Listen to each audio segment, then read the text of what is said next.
কি কি সমস্যায় ফেস করেছো তুমি? কেন তুমি ছাড়লে? কিছু তো রিজন আছে। চাকরি ক্ষেত্রে মা হওয়াটা যেন একটা খুব অন্যায় হয়ে যাওয়া, খুব অন্যায়। আমি না ওই ফেমিনিজম বা ফেমিনিস্ট ওই কনসেপ্টটাই বিশ্বাস করি না। আমার কাছে সবসময় মনে হয় যে ইকুয়াল রাইটসটা হওয়া দরকার। কিন্তু মিডিয়াতে অন্তত আমি যা ফেস করেছি সেটা হচ্ছে মা হয়ে যাওয়ার পর। মানে কখনো মিডিয়াকে মিস করো? সত্যি কথা বলবো, করি না। আমার লাইফে কি বলতো, প্রায়োরিটি ব্যাপারটা খুব ইম্পর্ট্যান্ট, ভীষণ ইম্পর্ট্যান্ট। তোমার কোনো ঘটনা মনে পড়ছে যেটা তোমার মনে আজও খারাপভাবে দাগ কেটে আছে? আমাদের খুব কাছেরই কোনো একজন আমাদের সহকর্মী, সে এরকম বলেছে যে আমার মনে হয় বৃষ্টিদির চাকরিটা ছেড়ে দেওয়া উচিত, মেয়েকে নিয়েই থাকুক। কিন্তু আমরা যে কাজটা করি, তুমি একবার বলো, মাথা ঠান্ডা রেখে কাজ করার মতন একটা ব্যাপার, সেখানে কন্টিনিউয়াস যে ভার্বাল অ্যাবিউজগুলো চলে। অ্যাঙ্কাররা যদি কোনো ভুল করে সেই মোমেন্টে লাইভে তাকে কিছু বলো না। এটা আমার মনে হয় সবার জানা উচিত যে আমরা অ্যাঙ্কাররা কতটা, মানে কিভাবে আমরা পারফর্ম করি। আপনি কি করতেন আর কি করছেন, মানে ওয়াই। অনেকেই আমার এই বুটিক করাটা, এই এক্সিবিশন করাটা, এটাকে না একটু নিচু চোখে দেখে। এরম জায়গায় ছিলাম এত বছর, আমি এখানে নেমে গেছি।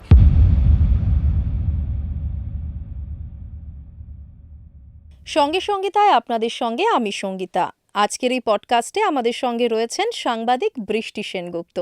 বৃষ্টিদি আমার বহু পুরনো সহকর্মী, আমরা বহুদিন একসঙ্গে একই মিডিয়া হাউসে কাজ করেছি, তাই সুখ দুঃখ, ভালো লাগা, খারাপ লাগা সবই শেয়ার করেছি একসঙ্গে। তবে এই প্রথম ক্যামেরার সামনে। এই পডকাস্টে যেমন মিডিয়া নিয়ে আলোচনা হয়েছে, সেরকমই উঠে এসেছে মেয়েদের, বিশেষ করে মায়েদের ঘরে বাইরে কি পরিমাণ ঝড়ঝাপটা সামলাতে হয় সেই প্রসঙ্গ। শুনে দেখতে পারেন কিন্তু।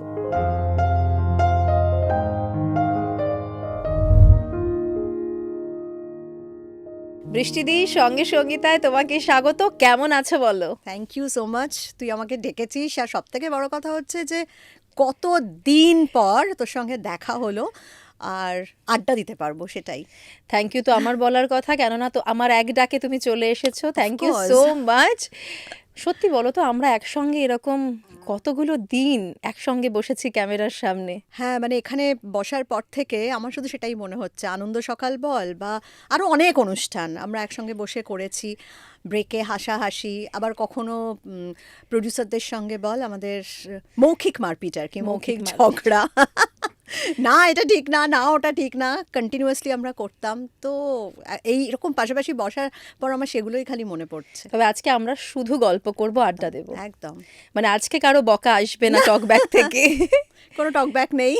একদম, মানে এটা হচ্ছে রিয়েল আড্ডা, যেটা আমরা কখনো সামনাসামনি আমরা প্রচুর আড্ডা দিয়েছি, ওটা অফ ক্যামেরা। আজকে অন ক্যামেরা আমরা সেই আড্ডাটাই দেবো, তাই তো? একদম। তুমি বলো, জীবন কেমন চলছে? হ্যাঁ, কেমন আছি? অফকোর্স ভীষণ ভালো আছি, খুব ভালো আছি। আর আমার মনে হয় কেন খুব ভালো আছি সেই প্রসঙ্গটা আমাদের আড্ডায় তো আসবেই। সেটা হচ্ছে স্ট্রেস ফ্রি লাইফ। মানে ফ্রি বলবো না, স্ট্রেস তো বেঁচে থাকতে গেলে কিছুটা স্ট্রেস তো থাকবেই। কিন্তু আমরা যারা এত বছর মিডিয়াতে চাকরি করেছি তারা আমরা জানি যে কি প্রচণ্ড স্ট্রেসফুল আমাদের জীবন ছিল। হ্যাঁ, তো সেইটা থেকে বেরিয়ে আসার পর এখন খুব ভালো আছি নিজের কাজ নিয়ে। নিজের কাজ যেহেতু, সেহেতু সেটা তো ওরকমভাবে স্ট্রেস হয় না, নিজের মতো করে কাজ করছি। মেয়েও অনেকটা বড় হয়ে গেছে, তো সব মিলিয়ে খুব ভালো আছে। এবার তুমি নিজের জন্য একটু সময় পাচ্ছ বলো? হ্যাঁ, আমার মনে আছে অফিসে তোরা সবসময় আমাকে বলতিস যে বৃষ্টিদি একটু নিজের জন্য সময় বার করো, এইভাবে কিন্তু বেশি দিন চলবে না। এই কথাটা তোরা খুব বলতিস। তো সেটা খুব ঠিক কথা যে আমি খুব ঠিক টাইমে নিজের জন্য সময়টা বের করতে পেরেছি। মানে এর থেকেও যদি আরও বেশি লিঙ্গার করতাম তাহলে হয়তো সত্যি প্রবলেম হতো। কিন্তু হ্যাঁ, খুব ঠিক টাইমে আমি বেরিয়ে এসেছি ওই স্ট্রেসফুল জীবন থেকে। So I am very happy নাও। এখন ঠিক কি করছো সেটা একটু দর্শকদের জানা দরকার। একদমই তাই। আমার একটা ছোট্ট বুটিক আমি শুরু করেছি 1 বছর হলো, যেটার নাম আমার সাজঘর। তো সেখানে আমি মেইনলি নিজের ডিজাইন করা জিনিসপত্র সেগুলোই রাখছি। যেটা আমি পরে আছি সেটাও তাই, আমার নিজের বুটিকেরই। আর এছাড়া মানে এটাই আমার মেইন কাজ এখন, যদিও আমার কোনো আউটলেট নেই, পুরোটাই অনলাইন করছি। ফেসবুকেও মাঝে মাঝে আমি লাইভ করি বা ভিডিও শেয়ার করি। আমার একটা হোয়াটসঅ্যাপ গ্রুপ আছে, সেই গ্রুপটাই হচ্ছে আমার খুব ক্লোজ নেট একটা গ্রুপ। আমিও আছি সেখানে। তুইও আছিস সেখানে, সেই গ্রুপটাই হচ্ছে আমার মেন। বাকি এক্সিবিশনস প্রচুর করছি, মানে নিজের মতো কাজ করছি। আর সব থেকে বড় কথা হচ্ছে যে এরকম একটা বুটিক করার, নিজে ডিজাইন করার ইচ্ছে আমার বরাবর ছিল। সেটা আমি জানি, তুমি হ্যাঁ। ভীষণ ক্রিয়েটিভ একজন মানুষ। ছোটবেলায় মানে কলেজ লাইফের কথা বলছি, তখন আমি প্রচুর সেলাই টেলাই করতাম। আর আমার কলেজের বন্ধুরা আমাকে বলতো যে বৃষ্টি, কোনো না কোনো দিন তুই কিন্তু একটা বুটিক খুলিস আর আমরা তোর সব ক্লায়েন্ট হব। তো যাই হোক, আমি ভাবতাম যে বাবা সেটা কি আর হবে, কিন্তু ফাইনালি সেটা করতে পেরে তো এখন খুবই ভালো লাগছে। আমাকে একটা কথা বলো বৃষ্টিদি, এই যে ধরো তুমি একেবারে মিডিয়া থেকে বেরিয়ে গেলে, একদম নতুন কিছু করছো, মানে কখনো মিডিয়াকে মিস করো? সত্যি কথা বলবো, করি না। জানি এটা খুব হয়তো আশ্চর্যের যে আমি 24 বছর, হ্যাঁ, জীবনের 24 বছর মাস্টার্স করতে করতে আমি ঢুকেছিলাম। তো এত বছর যে কাজটা করেছি, এবং সবথেকে বড় কথা হচ্ছে যে আমার আরও 10 বছর চাকরি ছিল, তো 10-11 বছর ছিল লাস্ট ইয়ার যখন ছেড়েছি। তো স্বাভাবিকভাবে এই প্রশ্নটা সবাই আমাকে করে, এমনকি যত এক্সিবিশনে আমি যাই, সব এক্সিবিশনে আমাকে এটাই বলে যে কী করে আপনি এবিপি ছেড়ে দিলেন, কেন আপনি ছেড়ে দিলেন, এই সেই। কিন্তু আমি একটুও মিস করি না। ওই যে বললাম না, আমার লাইফে কি বলতো, প্রায়োরিটি ব্যাপারটা খুব ইম্পর্ট্যান্ট, ভীষণ ইম্পর্ট্যান্ট। এবং আরেকটা হচ্ছে, যখন কোনো একটা কাজ থেকে আমার মনে হয় যে কাজটা আমি আর এনজয় করছি না, তার থেকে ওপরে উঠে গেছে আমার স্ট্রেস লেভেলটা, হ্যাঁ, মানে আমি ওটাকে আর সামাল দিতে পারছি না, তখন সেটা থেকে বেরিয়ে আসা ভালো বলে আমি মনে করি, কারণ আমি ওটা করতে পারবো না আর করতে। আর সেকেন্ডলি হচ্ছে যেটা বললাম প্রায়োরিটি, আমার মনে হয়েছিল যে না, এবার নিজেকে প্রায়োরিটি দেওয়া। জীবনের বেশিরভাগ সময়টা আমি অফিসকে প্রায়োরিটি দিয়েছি, তারপর আমার মেয়ে হওয়ার পর আমি মেয়েকে first priority, second priority office, নিজেকে প্রায়োরিটি কখনো দেওয়া হয়নি। তো আমার মনে হলো যে না, এবার একটু নিজেকে প্রায়োরিটি দেওয়া খুব প্রয়োজন। তো এখনও পর্যন্ত 1 বছর 2-3 মাস তো হয়েই গেল আমি ছেড়েছি, এখনও পর্যন্ত একটুও মিস করছি না। তবে হ্যাঁ, আমার সহকর্মীদের আমি মিস করি, সে তো ঠিকই। মাঝে মধ্যে যখন দেখা হয়, যেমন আজকে তোর সঙ্গে দেখা হলো, তখন প্রচুর আড্ডা হয় বা কথা বলি, সেটা সেটা খুব মনে হয়, কিন্তু কাজটাকে বা মিডিয়াকে মিস করছি না। কি অদ্ভুত ব্যাপার, তাই না বলো? মানে আমরা যদি প্র্যাকটিক্যালি ভাবি, যখন আমি আর তুমি আমরা গল্প করতাম আমাদের মেকআপ রুমে বসে, হ্যাঁ। আমরা কিন্তু এটা বলতাম যে যা সিচুয়েশন হয়ে যাচ্ছে, আমরা যদি ছেড়ে দিই, আমরা সত্যি আর মিস করব না এই কাজটাকে, তাই না? এটা আমরা খুব বলতাম যে করব কি, মানে কোয়েশ্চেন মার্ক ছিল, মনে হয় না করব, মনে হয় না করব। এবং সেটাই আমার কাছে সত্যি হলো যে আমি একটুও মিস করছি না। আমার মেয়ে এই প্রশ্নটা আমাকে প্রায় প্রায় করে, বিশেষ করে এক্সিবিশনে যখন লোকেরা আমাকে এত বলে আর কি, যে কেন আপনি ছেড়ে দিলেন কি। তো পরে পরে আমার মেয়ে আমাকে খুব জিজ্ঞেস করে যে মা তুমি কি মিস করো? না বাবু, আমি একটুও মিস করি না। তো যাই হোক, আমি খারাপ না ভালো আমি বলতে পারবো না, কিন্তু এটা ঠিক যে আমি ভালো আছি এবং নিজেকে প্রায়োরিটি দিচ্ছি, যেটা আমি সারা জীবনে দিতে পারিনি। আমি অ্যাকচুয়ালি, তুমি যখন ছাড়লে, আমি তো তোমারও আগে ছেড়েছি, হ্যাঁ। আমি কিন্তু খুব খুশি হয়েছিলাম, তুমি জানো হ্যাঁ, সেটা। হ্যাঁ। আমি বলেছিলাম বৃষ্টিদি ভেরি গুড, এবার তুমি নিজের জন্য বাঁচো। এক্স্যাক্টলি। এবং আমার ছাড়াটা তো ঠিক আগে থেকে খুব একটা প্ল্যান করে ছাড়া সেটা তো নয়, মানে আমার ছাড়াটা হচ্ছে ছাড়বো ছাড়বো আমি ভেবেছি। আমি লাস্ট 2-3 বছর ধরেই তখন ভাবছিলাম যে না, প্রচণ্ড স্ট্রেস হয়ে যাচ্ছে, আমি আর এনজয় করছি না কাজটাকে, যে কাজটা আমার এত পছন্দের ছিল সেটাকে আমি আর এনজয় করছি না, আমার আর ভালো লাগছে না। তো কাজে এইভাবে আমি নিজেকে যেন ড্র্যাগ করছি, সেটা আমি করবো না, আমি ছেড়ে দেবো ছেড়ে দেবো। কিন্তু ওই ছেড়ে দেওয়াটা, সেটা কিন্তু আমি জাস্ট বলতে পারিস যে 2-3 দিনের মধ্যে আমি ফাইনাল করেছি যে আমি ছেড়ে দেবো। তো অফিসে সবাই প্রচণ্ড অবাক হয়েছিল যে মানে তুই ছেড়ে দিবি এরকম হঠাৎ করে, কেন, কি হলো? কিন্তু বিষয়টা হঠাৎ করে নয়, হয়তো ডিসিশনটা আমি 2-1 দিনের মধ্যে নিয়েছিলাম, কিন্তু আমি ড্র্যাগ করছিলাম। সেটা যখন বুঝতে পারছিলাম যে না, আর পসিবল না, তো আমি জানি, আমি চাইবো যে তাও একটু দর্শকরা অনেকে জানতে চায় কি কি সমস্যায় ফেস করেছো তুমি, কেন তুমি ছাড়লে? কিছু তো রিজন আছে। না দেখ, রিজন বলতে যেটা আমি বলছিলাম যে আমি নিজেকে ড্র্যাগ করছি, এবার এইটা অনেকভাবে ভাগ করা যায়। একটা হচ্ছে সত্যি আমি 24 বছর ধরে চাকরি করছি, সেখানে মিডিয়ার চাকরি, মানে আমরা সবাই জানি যে এটা তো আর 9 to 5 জব নয়, কি প্রচণ্ড চাপ থাকে, ছুটির প্রচণ্ড সমস্যা থাকে, এগুলো আমরা জেনেই ঢুকেছি এবং সেটা মোটামুটি আমরা মেনেও নিয়েছি।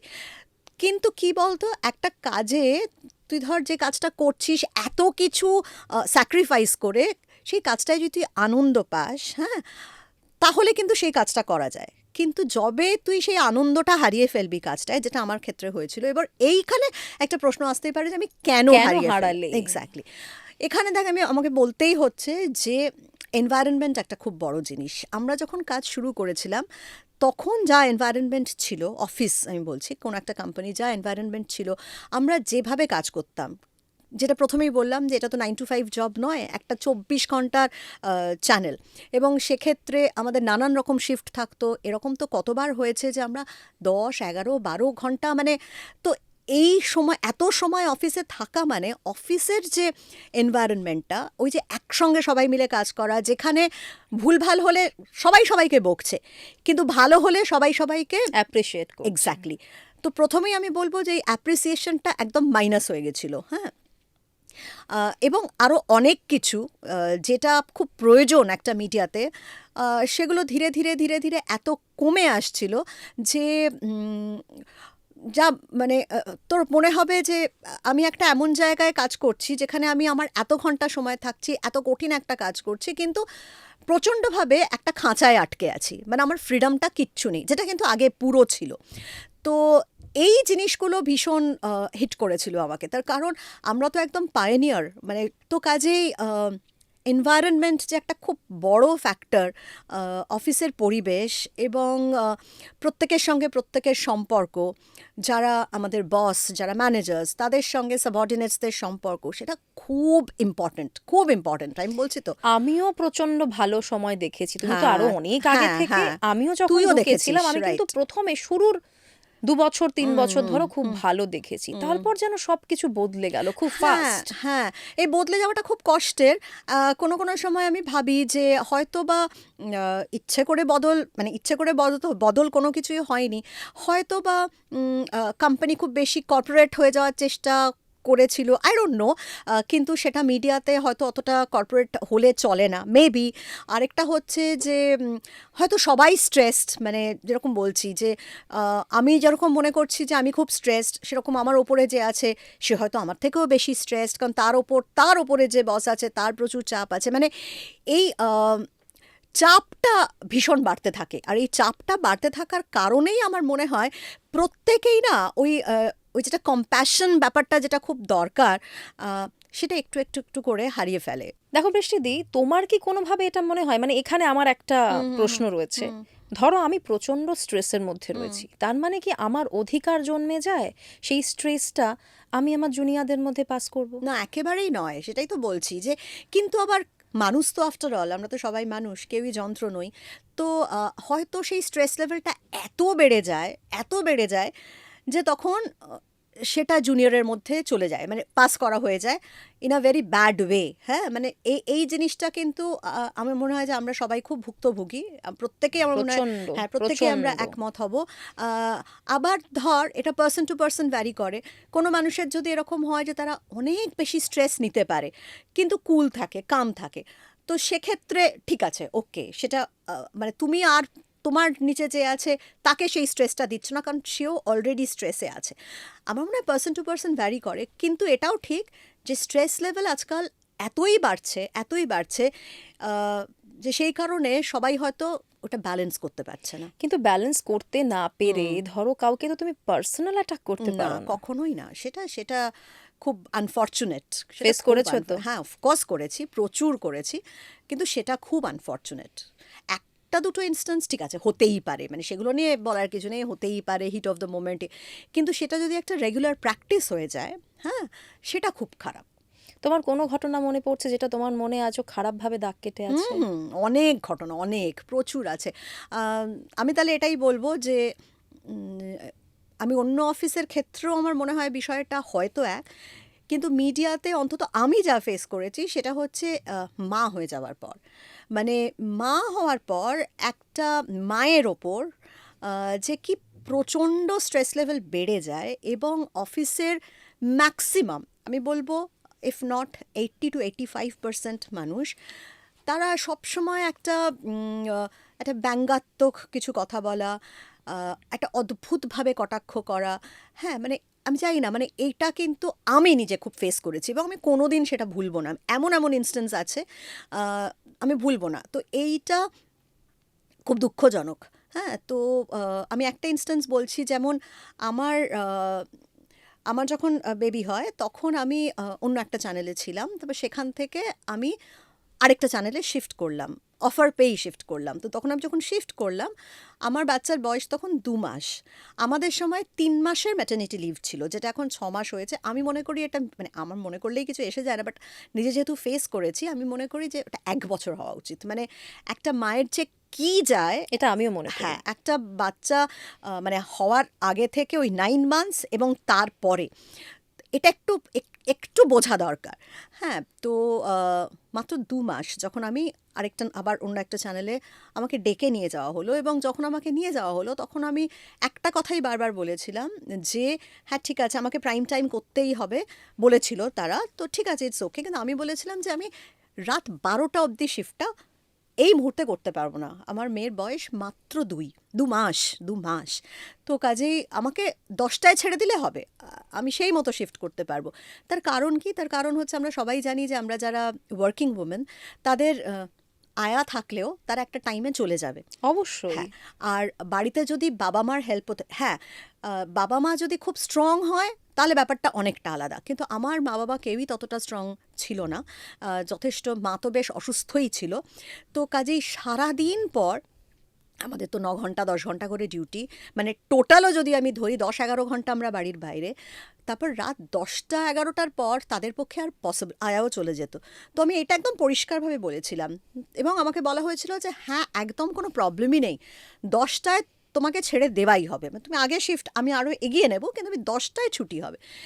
কিন্তু বিশ্বাস কর, সেটা 1 থেকে 1.5 মাস হয়েছিল। তার মানে আমার মেয়ের কত বয়স হলো? আমি 2 মাসে জয়েন 3.5 করেছিলাম। মাস। 3.5 মাস। 3.5 মাস আমার মেয়ের যখন বয়স, তখন কিন্তু আমাকে বলা হলো যে এটা করা যাবে না, আমাকে 12টা অবধি ডিউটি করতে হবে, রাত 12টা অবধি। তো আমি রীতিমতো, আমার চোখে জল এসে গেছিলো। আমি বলছিলাম যে মানে আমার এত ছোট বাচ্চা, আমি কি করে করব? আমি তো বলেইছিলাম যে এটাই আমার এবং তখন খুব খারাপভাবে আমাকে বলা হয়েছিল যে চাকরি করতে এসে এইসব বলার কোনো মানেই নেই। অথচ আমাকে যে কথা দেওয়া হয়েছিল সেটা তো আমি লিখিয়ে নিইনি। হ্যাঁ, তো লিখিয়ে নিলে আমি জানি না হয়তো কি অন্য কিছু হতো কি না, কিন্তু যেহেতু মৌখিক ছিল এবং আমি বিশ্বাস করেছিলাম, এবং যে এক্সাম্পলগুলো আমাকে দেওয়া হয়েছিল, আমাকে বলা হয়েছিল যে অন্য আরেকজনের, তার নাকি মার শরীর খারাপ, তার মারও মা অসুস্থ, সেও বলেছে যে আমি যদি এই সুবিধাটা পাই তাহলে সে কেন পাবে না? তাহলে এরকম করলে তো প্রত্যেকেই, কেউই 12টা অবধি ডিউটি করতে পারবে না। মানে একটা 3-3.5 মাসের বাচ্চা আর বাকি সকলের যা প্রবলেমসগুলো আমাকে বলা হয়েছিল, আমার মনে হয় না কোনোভাবে সেটা ম্যাচ মেলে, করানো যায়, কোনোভাবে মেলানো কোনোভাবেই যায় মেলানো না। যায়। তো আমি বাধ্য হয়েছিলাম, আমি বাধ্য করতে বাধ্য হয়েছিলাম হয়েছিলে 12টা, এবং তখন। 12টা অবধি ডিউটি, মানে তুইও জানিস 12টাতে তো শেষ হয় না, 12:30, মেকআপ 1টা। তুলে বাড়ি, অফিস থেকে বেরোতে বেরোতেই 1টা, বাড়ি পৌঁছতে 1:30 পৌনে 2, কারণ আমাদের তো একদম ড্রপের ব্যাপারটা ড্রপের থাকে। ব্যাপার থাকে। তো এটা প্রথম আমি মারাত্মক ফেস করেছিলাম, কিন্তু যাই হোক, কোনোদিন আমি এটা ভুলবো না। এবং এর পরেও বিভিন্নভাবে আমার মেয়ের যখন একটু বড় হলো, তখন আমি দেখলাম যে আমি যদি ইভিনিং শিফট করি তাহলে তো আমার মেয়ের সঙ্গে আমার দেখাই হবে না। আমার মেয়ে তখন বোধহয় ক্লাস 2 বা 3-তে পড়ে। তার কারণ হচ্ছে আমাদের ইভিনিং শিফট কখন শুরু হতো? দুপুর 2টো থেকে শুরু হতো, রাত 12টা অবধি চলতো। মেয়ে স্কুল থেকে ফিরবে আর তারপরেই আমি বেরিয়ে যাব। আমি যখন বাড়িতে ফিরবো তখন আমার মেয়ে ঘুমোচ্ছে। ঘুমোচ্ছে। আবার ভোরবেলা উঠে ওকে রেডি করে দেবো, ও স্কুলে বেরিয়ে যাবে। তো আমার তখন মনে হয়েছিল, তবে এটা আমি একটা কথা বলবো যে প্রায়োরিটি, কারুর যদি প্রায়োরিটি থাকে যে অফিস প্রথম, তারপরে বাচ্চা, তারপর ফ্যামিলি, দ্যাট ইজ ডিফারেন্ট। আমি একবারও বলছি না যে সেটা খারাপ। এখানে না, না, খারাপ, হতেই পারে। এখানে সেটা যার খারাপ, যার প্রায়োরিটি এক্স্যাক্টলি, আলাদা। এখানে খারাপ ভালোর কোনো গল্পই নেই। আমি আমার প্রায়োরিটির কথা বলছি, যে আমার মনে হয়েছিল যে মা হিসেবে এবার আমার ওকে একটু সময়, মানে আমি তো, আমার তো ও কীভাবে বড় হচ্ছে, মানে পড়াশোনা বা কোনো কিছুই দেখতে পাবো না। আর আমি তখনও পর্যন্ত আমি বহু বছর ইভিনিং শিফট করে ফেলেছি অলরেডি। তো তখন আমি আমার অফিসের সঙ্গে কথা বলি, যেরকম আমি ইভিনিং শিফট থেকে মর্নিং শিফটে যেতে চাই। তো তখন একটা ম্যাসিভ সমস্যা হয়েছিল। আমি সবটাই বলবো না যে খুব খারাপ, তার কারণ হচ্ছে হয়তো আমি প্রাইম টাইম অ্যাঙ্কার ছিলাম, সেখান থেকে আমি মর্নিংয়ে করে যেতে চাইছি। কোম্পানিরও কিছু রুলস থাকে যে না, টিআরপিরও ব্যাপার থাকে যে না, ও প্রাইম টাইম অ্যাঙ্কার, ও এই রাত্রিবেলার এই শোটা করে, এখন ও সকালে চলে গেলে যদি ওটা কোনো এফেক্ট করে, হতেই পারে। কিন্তু আমি খুব পোলাইটলি বলেছিলাম যে আমি মর্নিং করতে চাই। তো অনেক সমস্যা হয়েছিল, অনেক কাঠখড় পুড়িয়ে এইচআরকে মেল ফেল করে ফাইনালি আমি মর্নিংয়ে চলে এসেছিলাম। কিন্তু প্রবলেমটা কী হয়েছিল জানিস তো? মর্নিংয়ে আসার পর থেকে পরের 2 বছর আমার আমি কিন্তু কোনো কম ডিউটি করছিলাম তা নয়, ডিউটি যা আমি তাই করছিলাম, কিন্তু আমাকে সব কিছু থেকে বঞ্চিত করা হতো। মানে আমার পারফরমেন্স বোনাস সেটা প্রভাব পড়েছিল, আমার স্যালারি যেটা ইনক্রিমেন্ট বলে তাতে প্রভাব পড়েছিল, এবং সেটা তো ঠিক আছে, আমি সেটাও ছেড়ে দিলাম যে ঠিক আছে আমি প্রাইম টাইম থেকে সরে গেছি, কোম্পানি সেটা করেছে, আমার তাতেও কোনো বক্তব্য নেই।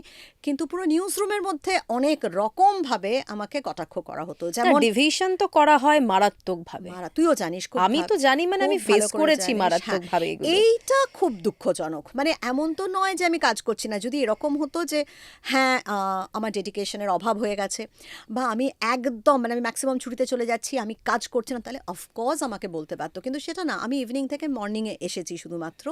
কিন্তু তারপরে আর কোনো দিন, মানে শেষের 5-6 বছর বাদ দে, কিন্তু বহু বছর এরকম হতো যে সকালেও যদি কোনো শো হতো, মানে যেরকম আমাদের স্টুডিও চ্যাট, আমাকে কখনো দেওয়া হতো না, অথচ যে আমি রেগুলার বেসিসে সেটাই করতাম। তো একবার আমি প্রশ্ন করেছিলাম যে আমার কি তার মানে পারফরমেন্সে কিছু ঘাটতি হচ্ছে, তাহলে সেটা আমাকে বলো, যদি কিছু প্রবলেম হয় তাহলে আমি নিশ্চয়ই সেটাকে দেখব। একজনও আমাকে আমার পারফরমেন্স নিয়ে কিচ্ছু বলতে পারেনি, কোনো ঘাটতির কথা সে বলতে পারেনি, সে বা তারা বলতে পারেনি, এবং তারা বরং খুব রাগই করেছিল আমি এই প্রশ্নটা করেছিলাম বলে। পরে আমার মনে হলো যেহেতু আমি মর্নিং শিফটে চলে এসেছি, এটা একটা রিভেঞ্জও বলতে পারিস, বা এটা একটা শাস্তি, তাহলে মা হওয়া মানে কি কিছু শাস্তি পেতে হবে? আমার শাস্তিটা মনে আছে বৃষ্টিদি তোমার? সেই শাস্তি হয়তো আমাদের অনেককেই পেতে হয়েছে, মানে অনেককেই পেতে আমি হয়েছে। কতদিন বসেছিলাম তোমার মনে হ্যাঁ। আছে? যেহেতু আমি বলেছিলাম যে আমি যদি একটু তাড়াতাড়ি আমাকে ছাড়া হয়, আমার মেয়েটা ছোট, সে ফিট করে, আমাকে বাড়িতে একটু তাড়াতাড়ি ছাড়া হলে খুব ভালো হয়। তখন আমাকে কি করা হয়েছিল, প্রায় 1 বছর বসিয়ে রাখা হয়েছিল। না এই মানে মেয়েরা মা হয়ে যাওয়ার পর আমি জানি না অন্যদের কি এক্সপিরিয়েন্স, কিন্তু আমার এক্সপিরিয়েন্স একদম ভালো না। প্রথমত এখন একটু ম্যাটারনিটি লিভটা বেড়েছে, সেটা একটা অত্যন্ত ভালো জিনিস। দ্বিতীয়ত আরেকটু ছুটি নেওয়া, সেটাও আমি চেষ্টা করেছিলাম যে আমি যদি আরেকটু ছুটি নিতে পারি, কোনোভাবেই সেটা আমার পক্ষে সম্ভব হয়নি, কোনোভাবেই হয়নি। থার্ডলি হচ্ছে যে তোমার এনভায়রনমেন্ট, মানে আমি যারা ধর কোম্পানি চালাচ্ছে আমি তাদের কথা ছেড়ে দিলাম, কিন্তু তোমার যারা সহকর্মীরা, আমি বলছি না কারুর সাপোর্ট পাইনি, নিশ্চয়ই না, কয়েকজন ওয়েল উইশার অবশ্যই সবসময় কিছু ভালো থাকে। মানুষ তো থাকেই হ্যাঁ, সব জায়গায়, কিন্তু তাই তো চলছে। এক্স্যাক্টলি, কিন্তু ম্যাক্সিমাম লোক, মানে এরকমও হয়েছে, তুই জানিস খুব ভালো করে যে আমার মেয়ে ছোটবেলায় অ্যাজমাতে প্রচণ্ড ভুগতো, মানে কতবার যে ওকে অ্যাডমিট করতে হয়েছে। এরকমও হয়েছে সঙ্গীতা যে আমাদের খুব কাছেরই কোনো একজন আমাদের সহকর্মী, সে এরকম বলেছে যে আমার মনে হয় বৃষ্টিদির চাকরিটা ছেড়ে দেওয়া উচিত, মেয়েকে নিয়েই থাকুক। তো এগুলো খুব পেইনফুল, এগুলো খুব পেইনফুল যে একটুখানি যদি কম্প্যাশনের সঙ্গে বিষয়গুলো দেখা হয়, হয়তো হবে। মানবিকতাটা না কোথাও মিডিয়া থেকে হারিয়ে গেছে। এটা না খুব সহজে আমরা বলতে পারবো এখন, মানে এই জায়গাটা, এই যে আমরা জাজমেন্টাল হচ্ছি, রিজন আমরা ফেস করেছি বলো। ভীষণ। আরও একদিন আমি আরেকটা ঘটনা আমি কোনোদিন ভুলবো না, নিউজ রুমে আমাকে ডেকে, ভরা নিউজ রুমে আমাকে ডেকে একজন বলেছিল যে না এরকম মর্নিং শিফট করলে তো চলবে না, এটা অনেক বছর পর, এরকম করলে তো চলবে না, 8টা-9টা অবধি থাকতেই হবে। তো তখন আমি বলেছিলাম যে হ্যাঁ মানে আমি তো এত বছর মর্নিংই করে আসছি, ঠিক আছে যদি এখন ঠিক আছে আমাকে যদি 8টা-9টা অবধি থাকতে হয় আমি থাকবো। তখন মানে আমাকে বলা হয়েছিল যে এরকম অমুকেরও তো বাবা আছে, অমুকেরও তো মা আছে, তাদেরও ইচ্ছে হয় সন্ধেবেলা বাবা মাকে একটু পার্কে ঘোরাতে নিয়ে যেতে, কিন্তু তারা সন্ধেটা অফিসকে দিচ্ছে। তো আমার কাছে খুব আশ্চর্যের লেগেছিল, খুব হাসিও পেয়েছিল যে কার সঙ্গে কাদের তুলনা করছে আর কি। না আমি বলছি না যে বাবা মাকে সময় দেওয়াটা ঠিক না, 100বার সবাইকেই ফ্যামিলিতে সময় দেওয়া উচিত, এবং সেটা নিজেদেরই ভেবে নিতে হয় যে আমরা কিভাবে কাকে সময় দেবো। কিন্তু আমার মনে হয় একটা ক্ষেত্রে এটা একটু এক্সেপশন হওয়া উচিত, সেটা হচ্ছে তার বাচ্চা যখন ছোট, মায়ের সঙ্গে বাচ্চা, এইটা আমার মনে হয় গুলিয়ে ফেললে চলে না। তোমার এই কথা থেকে আমার মনে পড়ে গেল একটা ঘটনা বৃষ্টিদি, যেহেতু মা বাবার কথাটাও এলো। আমার মনে আছে তখন আমার বাবার খুব ভোরবেলায় মানে সাডেন বুকে ব্যথা হচ্ছে প্রচণ্ড, মেডিকা হসপিটালে নিয়ে গেছি। ডক্টর বলেছে যে ইমিডিয়েট অ্যাঞ্জিওপ্লাস্টি করতে হবে, 99% ব্লক। আমার শিফট রয়েছে সকাল 10টা থেকে, আমি কন্টিনিউয়াস ফোন করে যাচ্ছি, তখন যিনি ম্যানেজার, যিনি শিফট করেন, তাকে, ভদ্রলোক আমাকে বললেন আমি কিছু পারবো না, তোদের কথায় কথায় ছুটি লাগে, তোর পরের অ্যাঙ্কারকে ফোন কর, ফোন করে আনতে পারিস কি না দেখ, আমি পারবো না। ট্রাস্ট মি বৃষ্টিদি, ও সময় আমার ওখানে দাঁড়িয়ে মনে হয়েছিল আমি কোথায় চাকরি করছি। আমার বাবা হসপিটালে মৃত্যুর সঙ্গে পাঞ্জা লড়ছেন, বিছানায় শুয়ে অ্যাঞ্জিওপ্লাস্টি হবে, চেস্ট পেন হচ্ছে, সেখানে আমার ম্যানেজার যিনি আমাদের শিফট করেন তিনি আমাকে বলছেন যে তুই পরের অ্যাঙ্কারকে জোগাড় করে দে, আমি পারবো না। এরা মানুষ গো। না, এখানেই আমার একটা জিনিস বলার আছে, এই যে এইগুলো একটা মানুষ কখন করে, আমার আমার যেটা মনে হয় ওই যেটা আমি শুরুতেই বলছিলাম যে স্ট্রেস এত অত্যাধিক বেশি। হ্যাঁ, তুই বলতেই পারিস যে স্ট্রেস থাকলে তুমি এরম করবে না, উচিত নয়, এটা কাম্য নয় কখনোই। কিন্তু এই যে মানবিকতা মানুষ কেন হারিয়ে ফেলছে, এটা কিন্তু তার একটা মানে উৎকৃষ্ট উদাহরণ। তার কারণ হচ্ছে স্ট্রেস মানুষকে এমন একটা পর্যায়ে নিয়ে যাচ্ছে যে সে তখন সব কিছু ছেড়ে দিচ্ছে, মানে আমার কিছু করার নেই, তুই যা করার করে নে। মানে তুমি জানি পারবে এটা করতে, তুমি পারবে। এটা উচিত নয়, উচিত কখনোই। আমি তো সেটাই বলছি যে এনভায়রনমেন্ট এত চেঞ্জ হয়ে গেছে, যেটা আমি বলছি, এবং সেই চেঞ্জ হয়ে যাওয়াটার পেছনে আমার যেটা মনে হয় যে এই যে মানুষের সঙ্গে মানুষের খারাপ সম্পর্ক হয়ে যাচ্ছে, ব্যাড মাউথ যেটা সব থেকে বড় কথা, আগে যেটা কখনোই সেরকমভাবে হতো না, অ্যাপ্রিসিয়েশন জিরো হয়ে যাচ্ছে, এগুলোর কারণ আমার মনে হয় একমাত্র কারণ হচ্ছে স্ট্রেস। অনেক কম লোকে কাজ করা হচ্ছে। হ্যাঁ, যেখানে ৫ জন মানুষের হয়তো দরকার, সেখানে ২জনে সেই ৫জনেরটা সামলানো হচ্ছে, স্বাভাবিকভাবেই স্ট্রেস প্রচুর বেশি। তারপর ১ নম্বর থাকতে হবে বা ২ নম্বর থাকতে হবে, কারণ পয়সা রোজগার করতে হবে, মানে কোম্পানির ক্ষেত্রেও বলছি, মানে পুরো সিস্টেমটা জানিস তো, মানে আমরা হয়তো আমরা যা ফেস করেছি আমরা নিজে কোনোদিন ভুলবো না, সেই দুঃখ পেয়েছি প্রচুর। কিন্তু যখন আমি ভাবি যে কিন্তু কেন এরকম, আগে তো এরকম ছিল না, তখন আমার মনে হয় ওটাই যে চাহিদা এত বেড়ে যাচ্ছে না, যে স্ট্রেস লেভেলও সেইভাবে বাড়ছে, এবং কত কম কস্টে কত ভালো জিনিসটা দেওয়া যায়। এটা তুমি খুব ভালো একটা পয়েন্ট তুললে, কত কম কস্টে। একদমই। প্র্যাকটিক্যালি তুমি ভাবো তো যে ফিনান্সিয়ালি মানুষকে কতটা এক্সপ্লয়েট করা হয় একদম, মিডিয়াতে। একদম ভীষণভাবে করা হয়। আমি আমার কথা বলছি না, কারণ আমি তো বহু বছর ধরে চাকরি করছি, আমি বলছি না যে আমাকে ফিনান্সিয়ালি এক্সপ্লয়েট করা হচ্ছে বা হয়েছে, আমি বলছি না। কিন্তু পরে পরে তোরা তোরা যেমন তোরা যখন এসেছিস, বা তারপরেও যারা যারা আসছে, ভীষণভাবে এক্সপ্লয়েট, মানে যে পরিশ্রম মিডিয়াতে করতে হয়, যে সময় দিতে হয়, সেই তুলনায় কিন্তু একেবারেই মানে আর্থিক দিকটা দেখাই হয় না। আমি সেটাই বলছি, তার কারণ হচ্ছে যে গোটা সিস্টেমটাই এখন ওরকম হয়ে গেছে, মানে মুনাফা। এবার গোটা দুনিয়াটাই তাই হয়ে গেছে, কাজে আমি আর মিডিয়াকে কি করে আলাদা না, করে কিন্তু রাখবো? সব কিন্তু জায়গায় আমার মনে হয় এতটা না সব খারাপ জায়গায়, কন্ডিশন নয় এক্স্যাক্টলি গো। সব ধরো জায়গায় আজকে এতটা নয়। আমি একটা কোম্পানি চালাচ্ছি, হ্যাঁ, তো সেখানে আমি চেষ্টা করি যে মানুষগুলো যারা কাজ করছে তারা যেন তাদের প্রাপ্যটুকু পায়, আমি যেন সেই জায়গাটায় তাদের ক্ষতি করে না ফেলি। কিন্তু কোথাও কি মিডিয়া আজকে আস্তে আস্তে নিজের জায়গা হারিয়ে ফেলছে, যে তারা সব সময় কত কম করা যায়, কত কম করা যায়, কত কম খরচে মানুষকে নেওয়া যায়।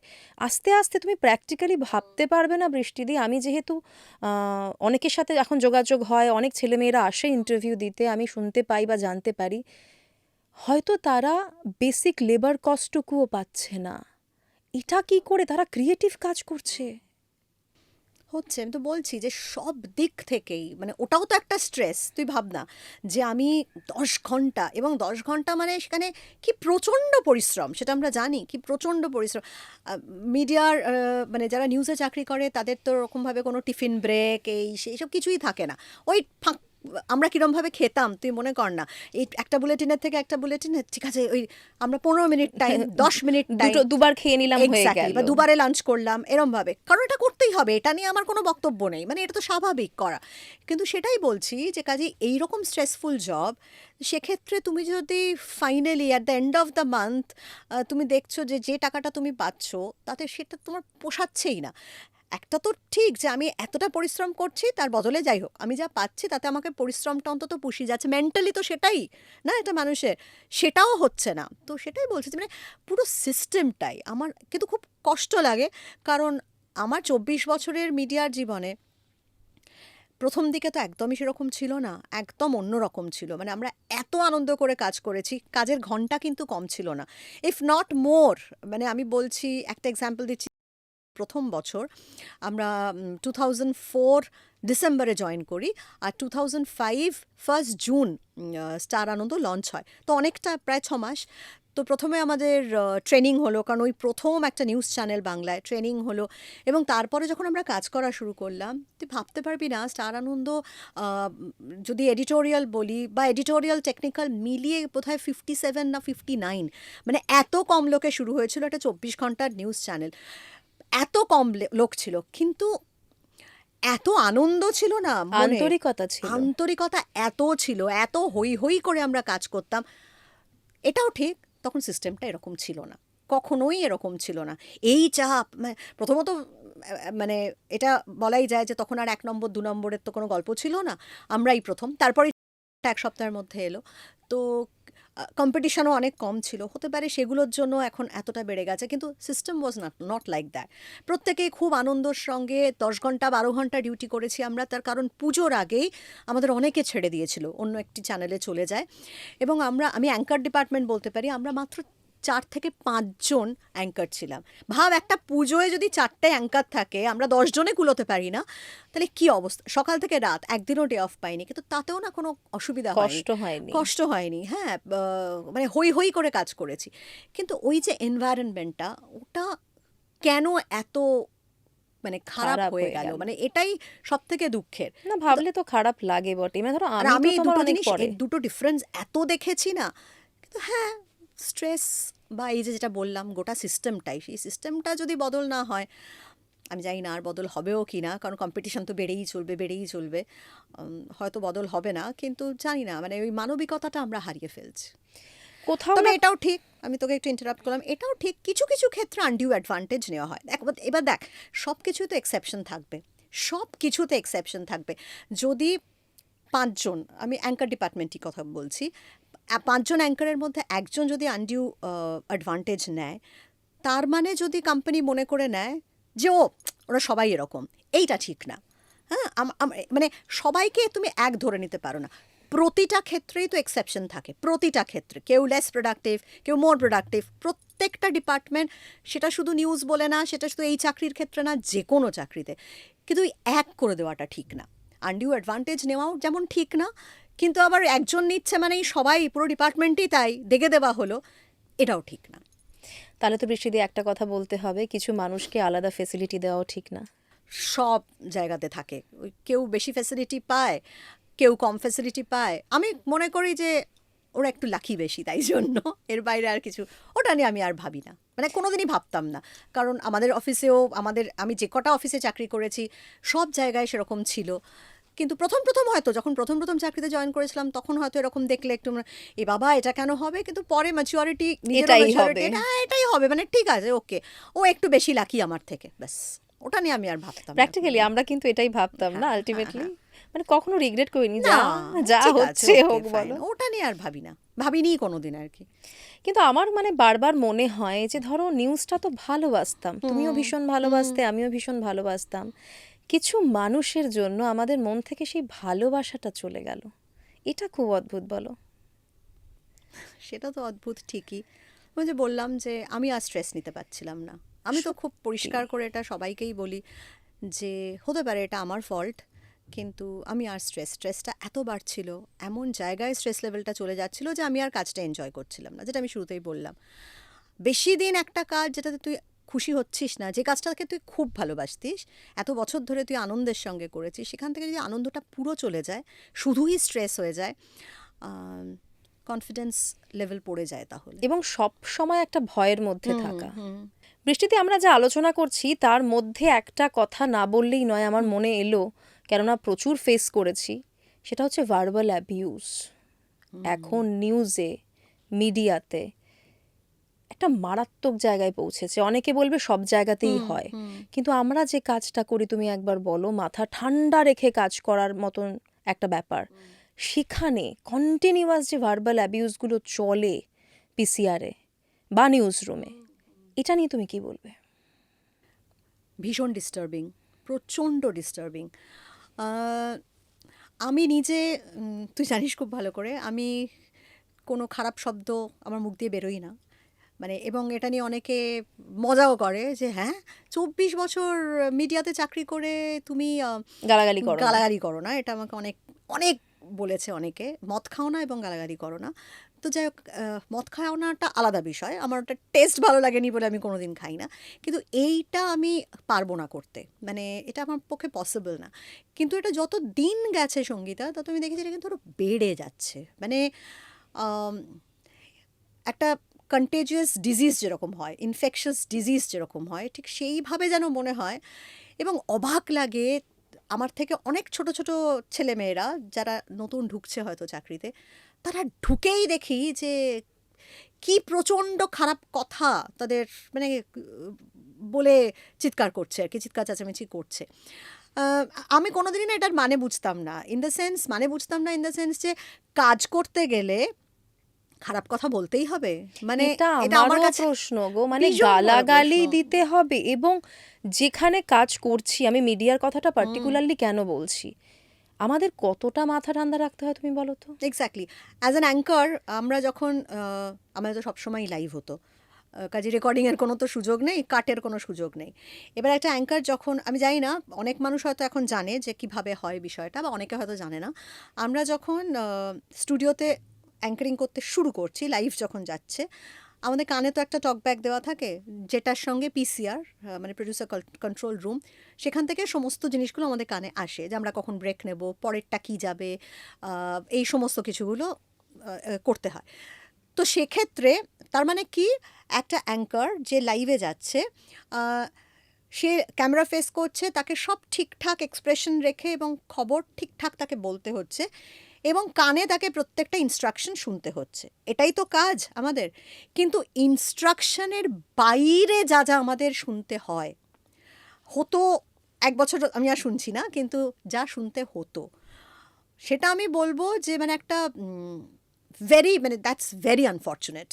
বিকজ ওইভাবে কাজ করা ওটাও একটা স্ট্রেসের পার্ট। কিন্তু আরেকটা হচ্ছে, যেটা আমার মানে, তুই ভালোই করেছিস এই কথাটা তুলে, যেটা আমার মনে হয় বলাটা খুব দরকার, সেটা হচ্ছে যে অ্যাঙ্কাররা যদি কোনো ভুল করে, করতেই পারে, তারাও মানুষ, সবাই ভুল করে, সবাই। অ্যাঙ্কাররা যদি কোনো ভুল করে, সেই মোমেন্টে লাইভে তাকে কিছু বলো না, বলতে হয় তাকে শুধু বলো এটা তুই ভুল করলি, এটা শুধরে নে। এবং তার উপর যখন তুমি চিৎকার করবে, তাকে যখন বকবে, 100 বার বকো, নয় ব্রেকে আমরা তো বকো, গালাগালি খেতাম বৃষ্টিদি। নয় ব্রেকে বকো, নয় ওই বুলেটিনটা কমপ্লিট হলে তাকে বকো যে তুই এটা কী করলি। কিন্তু এই যে অভ্যেসটা, এই অভ্যেসটা এটা তো কেউ করে না, এটা কেউ করে না। এটা আমার মনে হয় সবার জানা উচিত, যে আমরা অ্যাঙ্কাররা কতটা, মানে কিভাবে আমরা পারফর্ম করি, আমাদের পেছনে কি চলতে থাকে সেটা তো মানুষ জানে না। হ্যাঁ, কিন্তু আমরা সেগুলো শুনে, সেগুলো তো আর বলি না, আমরা আমরা বলি যা আমাদের বলা প্রয়োজন, এবং এক্সপ্রেশনও, মানে চূড়ান্ত হয়তো আমরা বিরক্ত হয়ে গেছি, মানে আমরা আর পারছি না, মনে হচ্ছে সিটটা থেকে উঠে চলে যাই, কিন্তু তখনও আমাদের একদম নর্মাল ন্যাচারালভাবে শোটা কন্টিনিউ করতে হয়। তো এইগুলো আমার মনে হয় না এগুলো খুব কঠিন কিছু ব্যাপার, এগুলো কিন্তু ঠিক করা চাইলে যায়, করা যায়, চাইলে জানো করা তো, যায়, চাইলে মানুষ করা যায়। চায় না। না, মানুষ চায় না। অ্যাকচুয়ালি আমার মনে হয়, মানে সবাই তো বলে খুব সোজা অ্যাঙ্কারদের কাজটা। আমি একবার একজনকে বলেছিলাম খুব ফ্রাস্ট্রেটেড হয়ে গিয়ে, প্লিজ এই সিটটায় এসে একবার বসো। আমি তো ওটা, আমরা সবাই ওটাকে হট সিট বলতাম, যে প্লিজ এসে বসো, বা প্লিজ এসে বস একবার, কিছু না, এমনি শুধু মানে মানে ইন্ট্রো রিড কর, আর আমরা চেঁচাবো, কিন্তু আমরা কিন্তু চেঁচাবো, আমরা আমরা তখন থেমে গালাগালি থাকবো না, করব, আমরা ব্যাড বিহেভিয়ার হ্যাঁ হ্যাঁ করব। করবো তখন, কিন্তু তোমাদের ওই এক, কিন্তু এটা আমি জানি, এটা কিন্তু চেষ্টা করলেই করা যায়, কিন্তু এটা কেন চেষ্টা করা হয় না, এবং এটা দিনকে দিন বাড়ছে।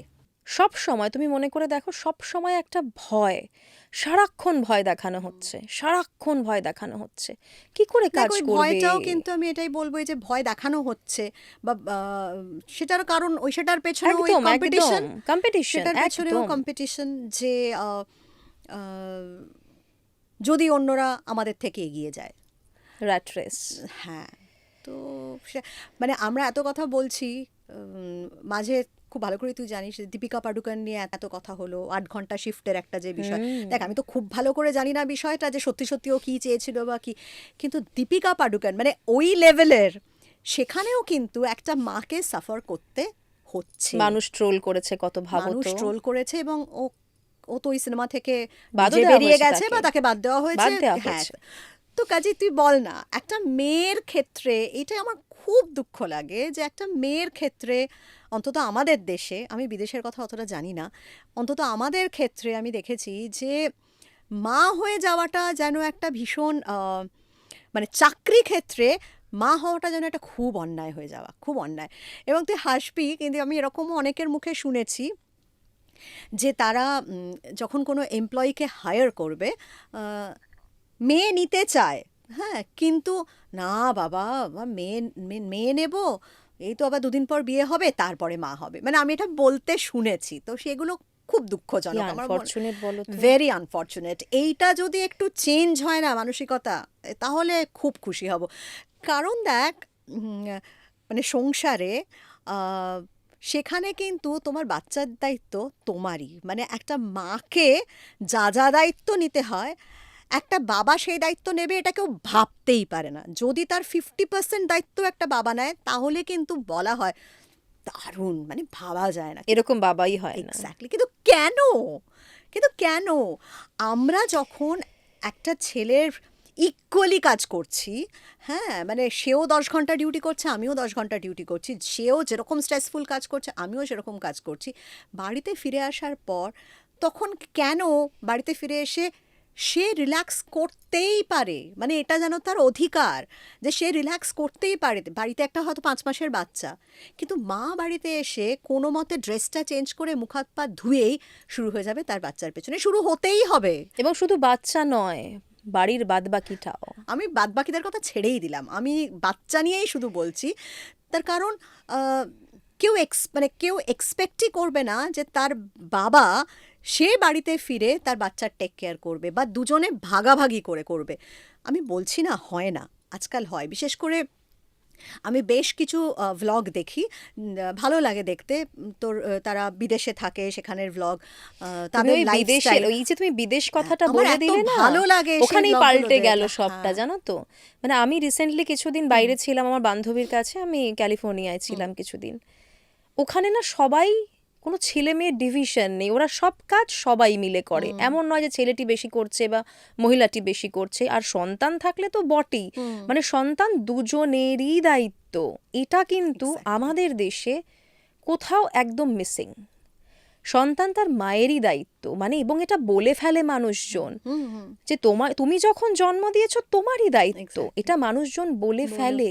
না, তাহলে একটা কথা বল, একদিকে একটা মহিলা এমপ্লয়িকে নেওয়ার জন্য এমপ্লয়ার দুবার ভাবছে যে ওরে বাবা, মেয়েটার তো আবার বিয়ে হবে, আবার বাচ্চা হবে, অনেক ঝামেলা, নেব না। অন্যদিকে আহ, সেই বাচ্চা হওয়ার পর সেই বাচ্চার সব দায়িত্ব কিন্তু মায়ের। এবার এটাও এক্সপেক্ট করা হয় যে মা চাকরিও করুক, এবং সবথেকে বড় কথা, সেটা এক্সপেক্ট না করলেও সেই মাও কিন্তু সেই বাবার মতো একইভাবে মানুষ হয়েছে, একইভাবে বড় হয়েছে, সেই রকমই পড়াশোনা করেছে। তাহলে মেয়েটা কোথায় যাবে বলতো? মানে মেয়ে বা মা কোন দিকে যায়?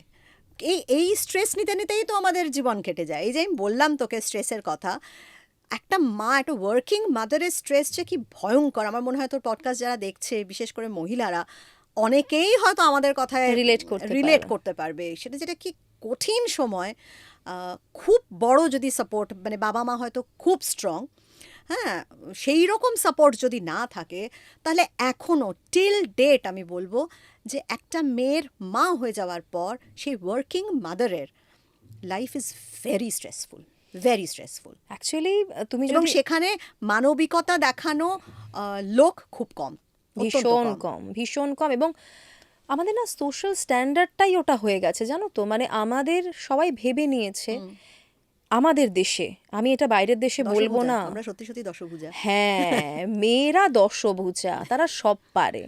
মানে মানুষ যখন ধরো রাগারাগি করে বলতে চায় না, অনেকেই তো ভীষণ ভালোভাবে কথা বলেন, তারা বলে তোমরা তো দশভুজা, তোমরা তো করেই নেবে, ছেলেরা এসব পারে না।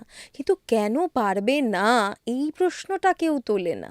আজকে ধরো আমরা এই আলোচনাটা করছি, অনেকেই আসবেন, অনেকেই কমেন্ট হয়তো করবেন যে এত ফেমিনিজম ভালো নয়, কিন্তু আমরা তো সত্যি না, এটা এগুলো আমরা জীবনে ফেস ফেস করেছি। ফেমিনিজমের কোনো গল্প নেই, কিন্তু আমি তো ভীষণ ফেস করেছি, তুইও ফেস করেছিস, আমার মনে হয় অনেকেই আমার পরিচিত, আমার প্রচুর বন্ধু তারাও ফেস করেছে, মেয়ে বন্ধু তারাও ফেস করেছে। আমি খুব আশাবাদী তাও যে যত দিন যাবে হয়তো চেঞ্জ হবে। আমিও আমি তাই। আশাবাদী যে নইলে মেয়েরা, মানে এই স্ট্রেস নিয়ে মেয়েরা কি করে এগোবে? আমি দেখেছি জানিস তো, এটা ঠিক কথা, শুধু আমাদের মিডিয়া জগৎ বলেই না, অন্য অনেক ক্ষেত্রে আমি দেখেছি অনেক মেয়েকে খুব মানে ক্যারিয়ারিস্ট, খুব টপ লেভেল অবধি গেছে, অনেকেই বিয়ে করেনি। মানে আমার না মাঝে মাঝে মনে হয়, বা আজকাল, এটা কিন্তু ঠিক কথা সঙ্গীতা, আজকাল মেয়েরা মানে লিভ ইন রিলেশন ব্যাস ঠিক আছে, তারপর হচ্ছে না, পোষাচ্ছে না, বেরিয়ে এলাম, কমিটমেন্টে যেতে চাইছে না। কমিটমেন্ট ফোবিয়া হয়ে যাচ্ছে Exactly. মানুষের। বিশেষ করে মেয়েদের। এবং এক এক সময় মনে হয় যে না, এটা ঠিক না, কিন্তু সত্যি ভাবতে গেলে আর কত, আর কত মেয়েরা চাইছেই না যে না বাবা, দরকার নেই বাচ্চা কাচ্চা, দরকার নেই এই কমিটমেন্টে যাওয়া। যারা খুব ক্যারিয়ারিস্ট, না আমি আমার ক্যারিয়ার, হ্যাঁ এক্সেপশনস তো আছে, এরকম প্রচুর মানুষ আছে যে যেমন ক্যারিয়ারেও অনেক উঁচুতে উঠেছে, তেমন বাচ্চা, কিন্তু সেক্ষেত্রে আমার যেটা মনে হয় ম্যাক্সিমাম ক্ষেত্রে একটা বিশাল support system must be very strong, নইলে কিন্তু খুব ডিফিকাল্ট। একদমই। তুমি যদি ভাবো একজন মহিলা, তিনি একটি সন্তানের জন্ম দিলেন, তার শরীর সেখানেই অর্ধেক। এক্স্যাক্টলি, ওটা তো আমি বলছি না, শরীরে আমাদের কত চেঞ্জেস হচ্ছে, হরমোনাল চেঞ্জেস, মুড সুইংস, শুধু মানে বেবি হওয়ার সময় কেন, আরও অনেক সময়, মেনোপজের সময় বল, যাবতীয় ওগুলো তো আমি ধরছি না। একটা বেবি হওয়ার সময় একটা মায়ের কিভাবে হরমোনাল চেঞ্জেস হয়, শরীরে কত রকম চেঞ্জেস হয়, সেটা তো কল্পনারই বাইরে। কেউ ভাবেও না না ভাবেও এগুলো না নিয়ে। সেটা, না। মানে ধরো সবাই এক্সাম্পল দেয়, এবং একদম আনফর্চুনেট বৃষ্টিদি অনেক মহিলারা এক্সাম্পল দেন, তারা সিনিয়র মানে বলাটা হয়তো উচিত না, কিন্তু এই টপিকটা না তুললেও নয়। তারা বলেন সন্তান তো আমাদেরও হয়েছে, সংসার তো আমরাও সামলেছি, কিন্তু প্র্যাকটিক্যালি ভেবে দেখো আমাদের মতন স্ট্রেস কি সত্যি আগে ছিল? মানে আমরা নিজেরা ট্রানজিশনটা দেখেছি, আমরা নিজেদের কাজের জগতে কিন্তু প্রথম দিকে দেখেছি যে অতটা স্ট্রেস নেই, আস্তে আস্তে বেড়েছে। কিন্তু মানুষ তুলনা দিয়ে ফেলে, মানুষ একবারও পাশে এসে হাতটা ধরার চেষ্টা করে না যে কেন এই মেয়েটা এই কথাটা বলছে, কেন এই মেয়েটা এতটা খারাপ আছে বলছে। এটা কিন্তু হাত ধরে দুটো কথা বলার মানুষ পাওয়া যায় না। ঠিক কথাই, একদমই একদমই। তো মেয়েরা কি করবে বলতো, কি করবে? আশাবাদী যে চেঞ্জ হবে, ছেলেরা একটু চেঞ্জ, এবং ছেলেরা চেঞ্জ মানে সেটাও কিন্তু একটা মেয়েরই দায়িত্ব বলে আমি মনে করি। দেখ, আমরা মেয়েরাই তো মা মায়ের হই। দায়িত্ব না? এক্স্যাক্টলি, তো আমরা মেয়েরাই তো মা হই না। ধর আমার আজকে কন্যা সন্তান, তোরও আমারও মেয়ে, তাই। হ্যাঁ, কিন্তু ধর আমার যদি ছেলে হতো, তাহলে আমি কিন্তু আমার ছেলেকে ছোটবেলা থেকে সেইভাবেই তৈরি করতাম। মানে একটা মেয়েকে রেসপেক্ট করা, এবং শুধু রেসপেক্ট না, একটা মেয়ের ওপর দিয়ে কত কিছু যায়। হ্যাঁ, এই যে তুমি তোমার মাকে দেখছো, এবং তোমার ওয়ার্কিং মাদার, তুমি দেখতে পাচ্ছ তোমার মা কতটা পরিশ্রম করছে তোমাকে বড় করার জন্য, তোমার মায়ের কতটা অবদান, কি কি করছে, চারপাশের লোকজন কত এক্সপেক্ট করছে তোমার মায়ের থেকে। তো সেখানে তোমার মাকে কতটা কষ্ট করতে হচ্ছে, তাহলে তুমিও যখন বড় হবে, তোমারও যখন বিয়ে হবে, তোমার যে স্ত্রী হবে, তাকেও কিন্তু এই একই রকমভাবে চলতে হবে। তো কাজে সেখানে তুমি কিন্তু 50-50 কাজ করবে, এবং ছোটবেলা থেকে সেই কারণে তোমাকে এটা ভাবতে হবে, ছোটবেলা থেকে ভাবাতে হবে, জানো ভীষণ তো? ভীষণ এটাই না, ভীষণ। মানে আমাদের এবং আগের জেনারেশন তবেই করে কিন্তু এই আসেনি। মেয়েদের ওপর আমার মনে হয়, মানে আমি যাই না, আমার মনে হয় তবেই হয়তো মেয়েদের ওপর এই যে এত ক্রাইম হয়তো বা একটু কমতে পারে। এবং দেখো, আমরা আজকে কথা বলছি ওয়ার্কিং মাদারদের নিয়ে, কিন্তু যারা ধরো হাউসওয়াইফ, তারাও কিন্তু একটা মারাত্মক ক্রাইসিসে। হ্যাঁ, সারা দিন হয়তো তারা কাজ করছেন, একদম। দিনের শেষে আরো কষ্টকর। হয়তো হাজবেন্ড এসে জানতে চাইছেন সারাদিন কি কি এমন এমন করো। ভীষণ কষ্টকর। হোম মেকার মানে সত্যি সেটা যে কি কষ্টের, তার কারণ তারা কিন্তু টাকাও পাচ্ছে না। তারা যে Exactly. ওইভাবে সংসারটা চালাচ্ছে, ওইভাবে কাজ করছে, তার বদলে আমরা তো না, হ্যাঁ ঠিক আছে বাইরে গিয়ে যে কাজ করছি তার বদলে আমরা টাকা পাচ্ছি। একটা ভাবতো এটা হাউসওয়াইফ বা একটা হোম মেকার, সে তো কোনো টাকাও পাচ্ছে না, খুব কম অ্যাপ্রিসিয়েশন সে পায়। হ্যাঁ, একদম কি একদম আর ফুল করছো ফ্রি ম্যাক্সিমাম সার্ভিস। ক্ষেত্রে? Full free service. হয়তো শুনতে খুব অবাক লাগছে, কিন্তু অত সহজ নয়। শুনতে মনে হচ্ছে তোমার সংসার তুমি তো সামলাবে না। একটা অন্তত সংসার appreciation. সামলানো এতটা Very difficult. কঠিন একটা ব্যাপার। যারা ধরো সারা দিন বাড়িতে থাকে, মানে আমার ক্ষেত্রে যেটা হয়, আমি যদি কাজের বাইরে সারা দিন বাড়িতে থাকি, আমি ফিল করতে পারি যে বাড়িতে কত কাজ থাকে। একদম। চাকরি ছাড়ার পর আমিও সেটা মারাত্মকভাবে ফিল করি যে হ্যাঁ, বাড়িতে কত কাজ থাকতে পারে, প্রচুর কাজ থাকে। তো খুব, এবং এক্সপেকটেশন আরো বাড়তে থাকে, মানে তুমি অনেক আরো বেশি। কাজ করবে, আরো কাজ করবে, মানে ওটা না পুরো থ্যাঙ্কলেস জব রে, লোকে ধরেই নেয় একদম যে, হ্যাঁ, thankless job। তুমি তো চাকরি করছো না, তুমি বাড়ি সামলাবে, এটাই স্বাভাবিক। হ্যাঁ স্বাভাবিক, নিশ্চয়ই, আমি সেটাকে অস্বাভাবিক বলছি না, কিন্তু দিনের শেষে একটু অ্যাপ্রিসিয়েশন। কিন্তু বাড়ি একা সে কেন সামলাবে? সেটা দিয়ে মানে সে বলতেও পারি। হাউসওয়াইফ বলে, বা সে ধরো, মানে হাউসওয়াইফ ওয়ার্ডটাতেও আমার আপত্তি আছে, সে হোম মেকার বলে, মানে সেও তো একটা কাজই করছে, তার জন্য কেউ তাকে টাকা দিচ্ছে না, কিন্তু সে যে কাজটা করছে ওই কাজটা যদি বাইরের মানুষকে দিয়ে করাতে হয় তাহলে যে পরিমাণ টাকা দিতে হবে সেটাও খুব একটা কম নয়। না, একেবারেই নয়, একেবারেই নয়। তো এই প্রবলেমগুলো না মানে কোনোভাবেই কোনো সলিউশন না। কিন্তু আমি দেখতে পাচ্ছি না।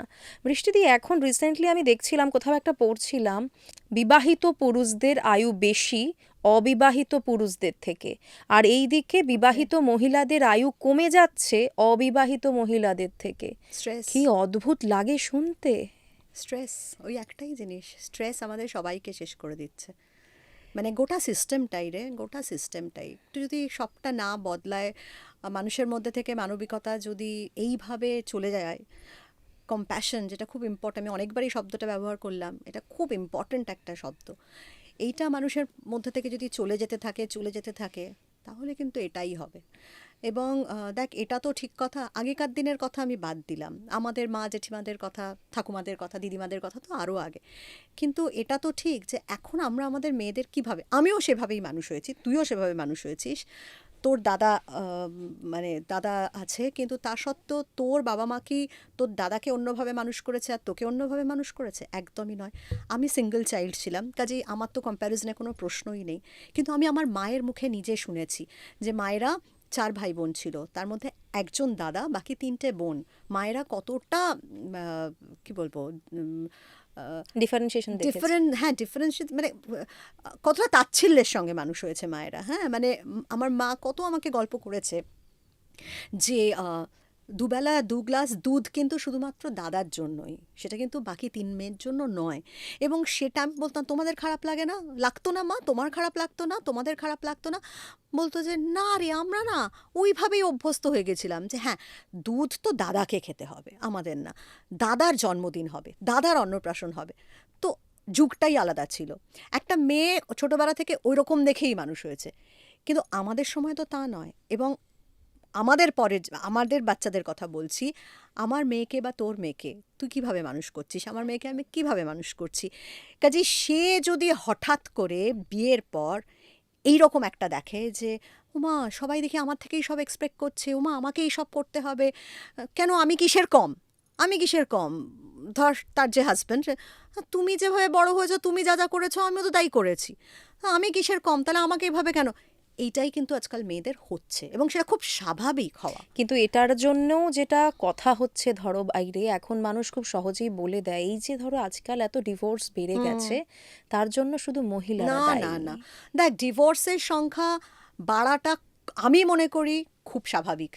কারণ দেখ, এক্সেপশন কেস আমি ধরছি না, আমি ইন জেনারেল বলছি। ইন জেনারেল যেটা আমি এক্ষুনি বললাম, একটা মেয়ে ঠিক যেভাবে মানুষ হচ্ছে, একটা ছেলেও একেবারে সেভাবে মানুষ হচ্ছে, কোনো ডিফারেন্সিয়েশন নেই। তো স্বাভাবিকভাবেই মেয়েটার ক্ষেত্রে এবং যেটা বলছিলাম যে আমি তো আমার মেয়েকে কোনো দিন ছোটোবেলা থেকে আজ পর্যন্ত এইরকম শিক্ষা দিইনি যে তুমি কিন্তু মেয়ে, আফটার অল তুমি কিন্তু শ্বশুরবাড়ি যাবে এবং তোমাকে কিন্তু তখন এটা মানিয়ে নিতে হবে, ওটা মানিয়ে নিতে হবে, এটা করতে হবে। না, অফকোর্স মানিয়ে তো সবাইকে নিতে হবে, কারণ তুমি একটা নতুন মানুষের সঙ্গে থাকতে শুরু করলে, সে তুমি প্রেম করেই বিয়ে করো কি তোমার অ্যারেঞ্জ ম্যারেজই হোক, যতক্ষণ না একসঙ্গে থাকছো ততক্ষণ বুঝবে না সে মানুষটা কেমন। তো সেখানে তোমাকেও যেরকম কিছুটা অ্যাডজাস্ট করতে হবে, তাকেও কিছুটা অ্যাডজাস্ট করতে হবে, কম্প্রোমাইজটা কিন্তু দুদিকেই করতে হবে। সেটা যদি না করো তাহলে সংসারটা টিকবে না, এটাই তো মেন কথা। তো আমার যেটা মনে হয়, ডিভোর্স রেট এত বেড়ে যাওয়ার কারণ ছেলেরা হয়তো একই জায়গায় থেকে যাচ্ছে, কিন্তু মেয়েরা অনেক বদলে গেছে না। মেয়েরা কেন করব আমি এত কম্প্রোমাইজ, মানে আমি এত, তুমি কিছুই করছো না আমি কেন করব? আমার যেটা মনে হয়, এবং এটা কিন্তু খুব স্বাভাবিক, খুব স্বাভাবিক হওয়া, তাই জন্য একটা মায়ের, মানে সেই মেয়ে, একটা মায়ের একটা মেয়েকে যেরকমভাবে বড় করা উচিত, তার ছেলেকেও কিন্তু বড় করার সঙ্গে সঙ্গে এইটাও বলা দরকার, এইটাও শেখানো দরকার যে তার পার্সপেক্টিভটা কী হবে টুয়ার্ডস আ গার্ল।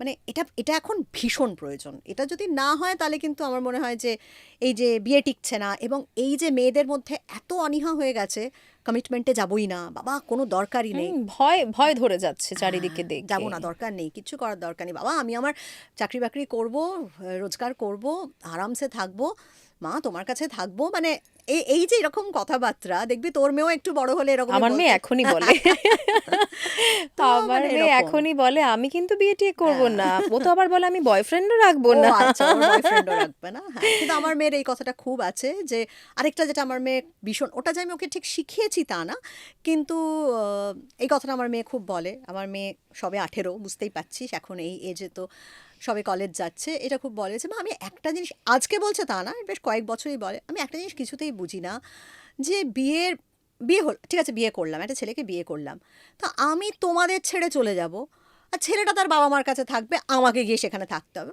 ওয়াই, মানে এটা এটা তুমি কোনো লজিক আছে?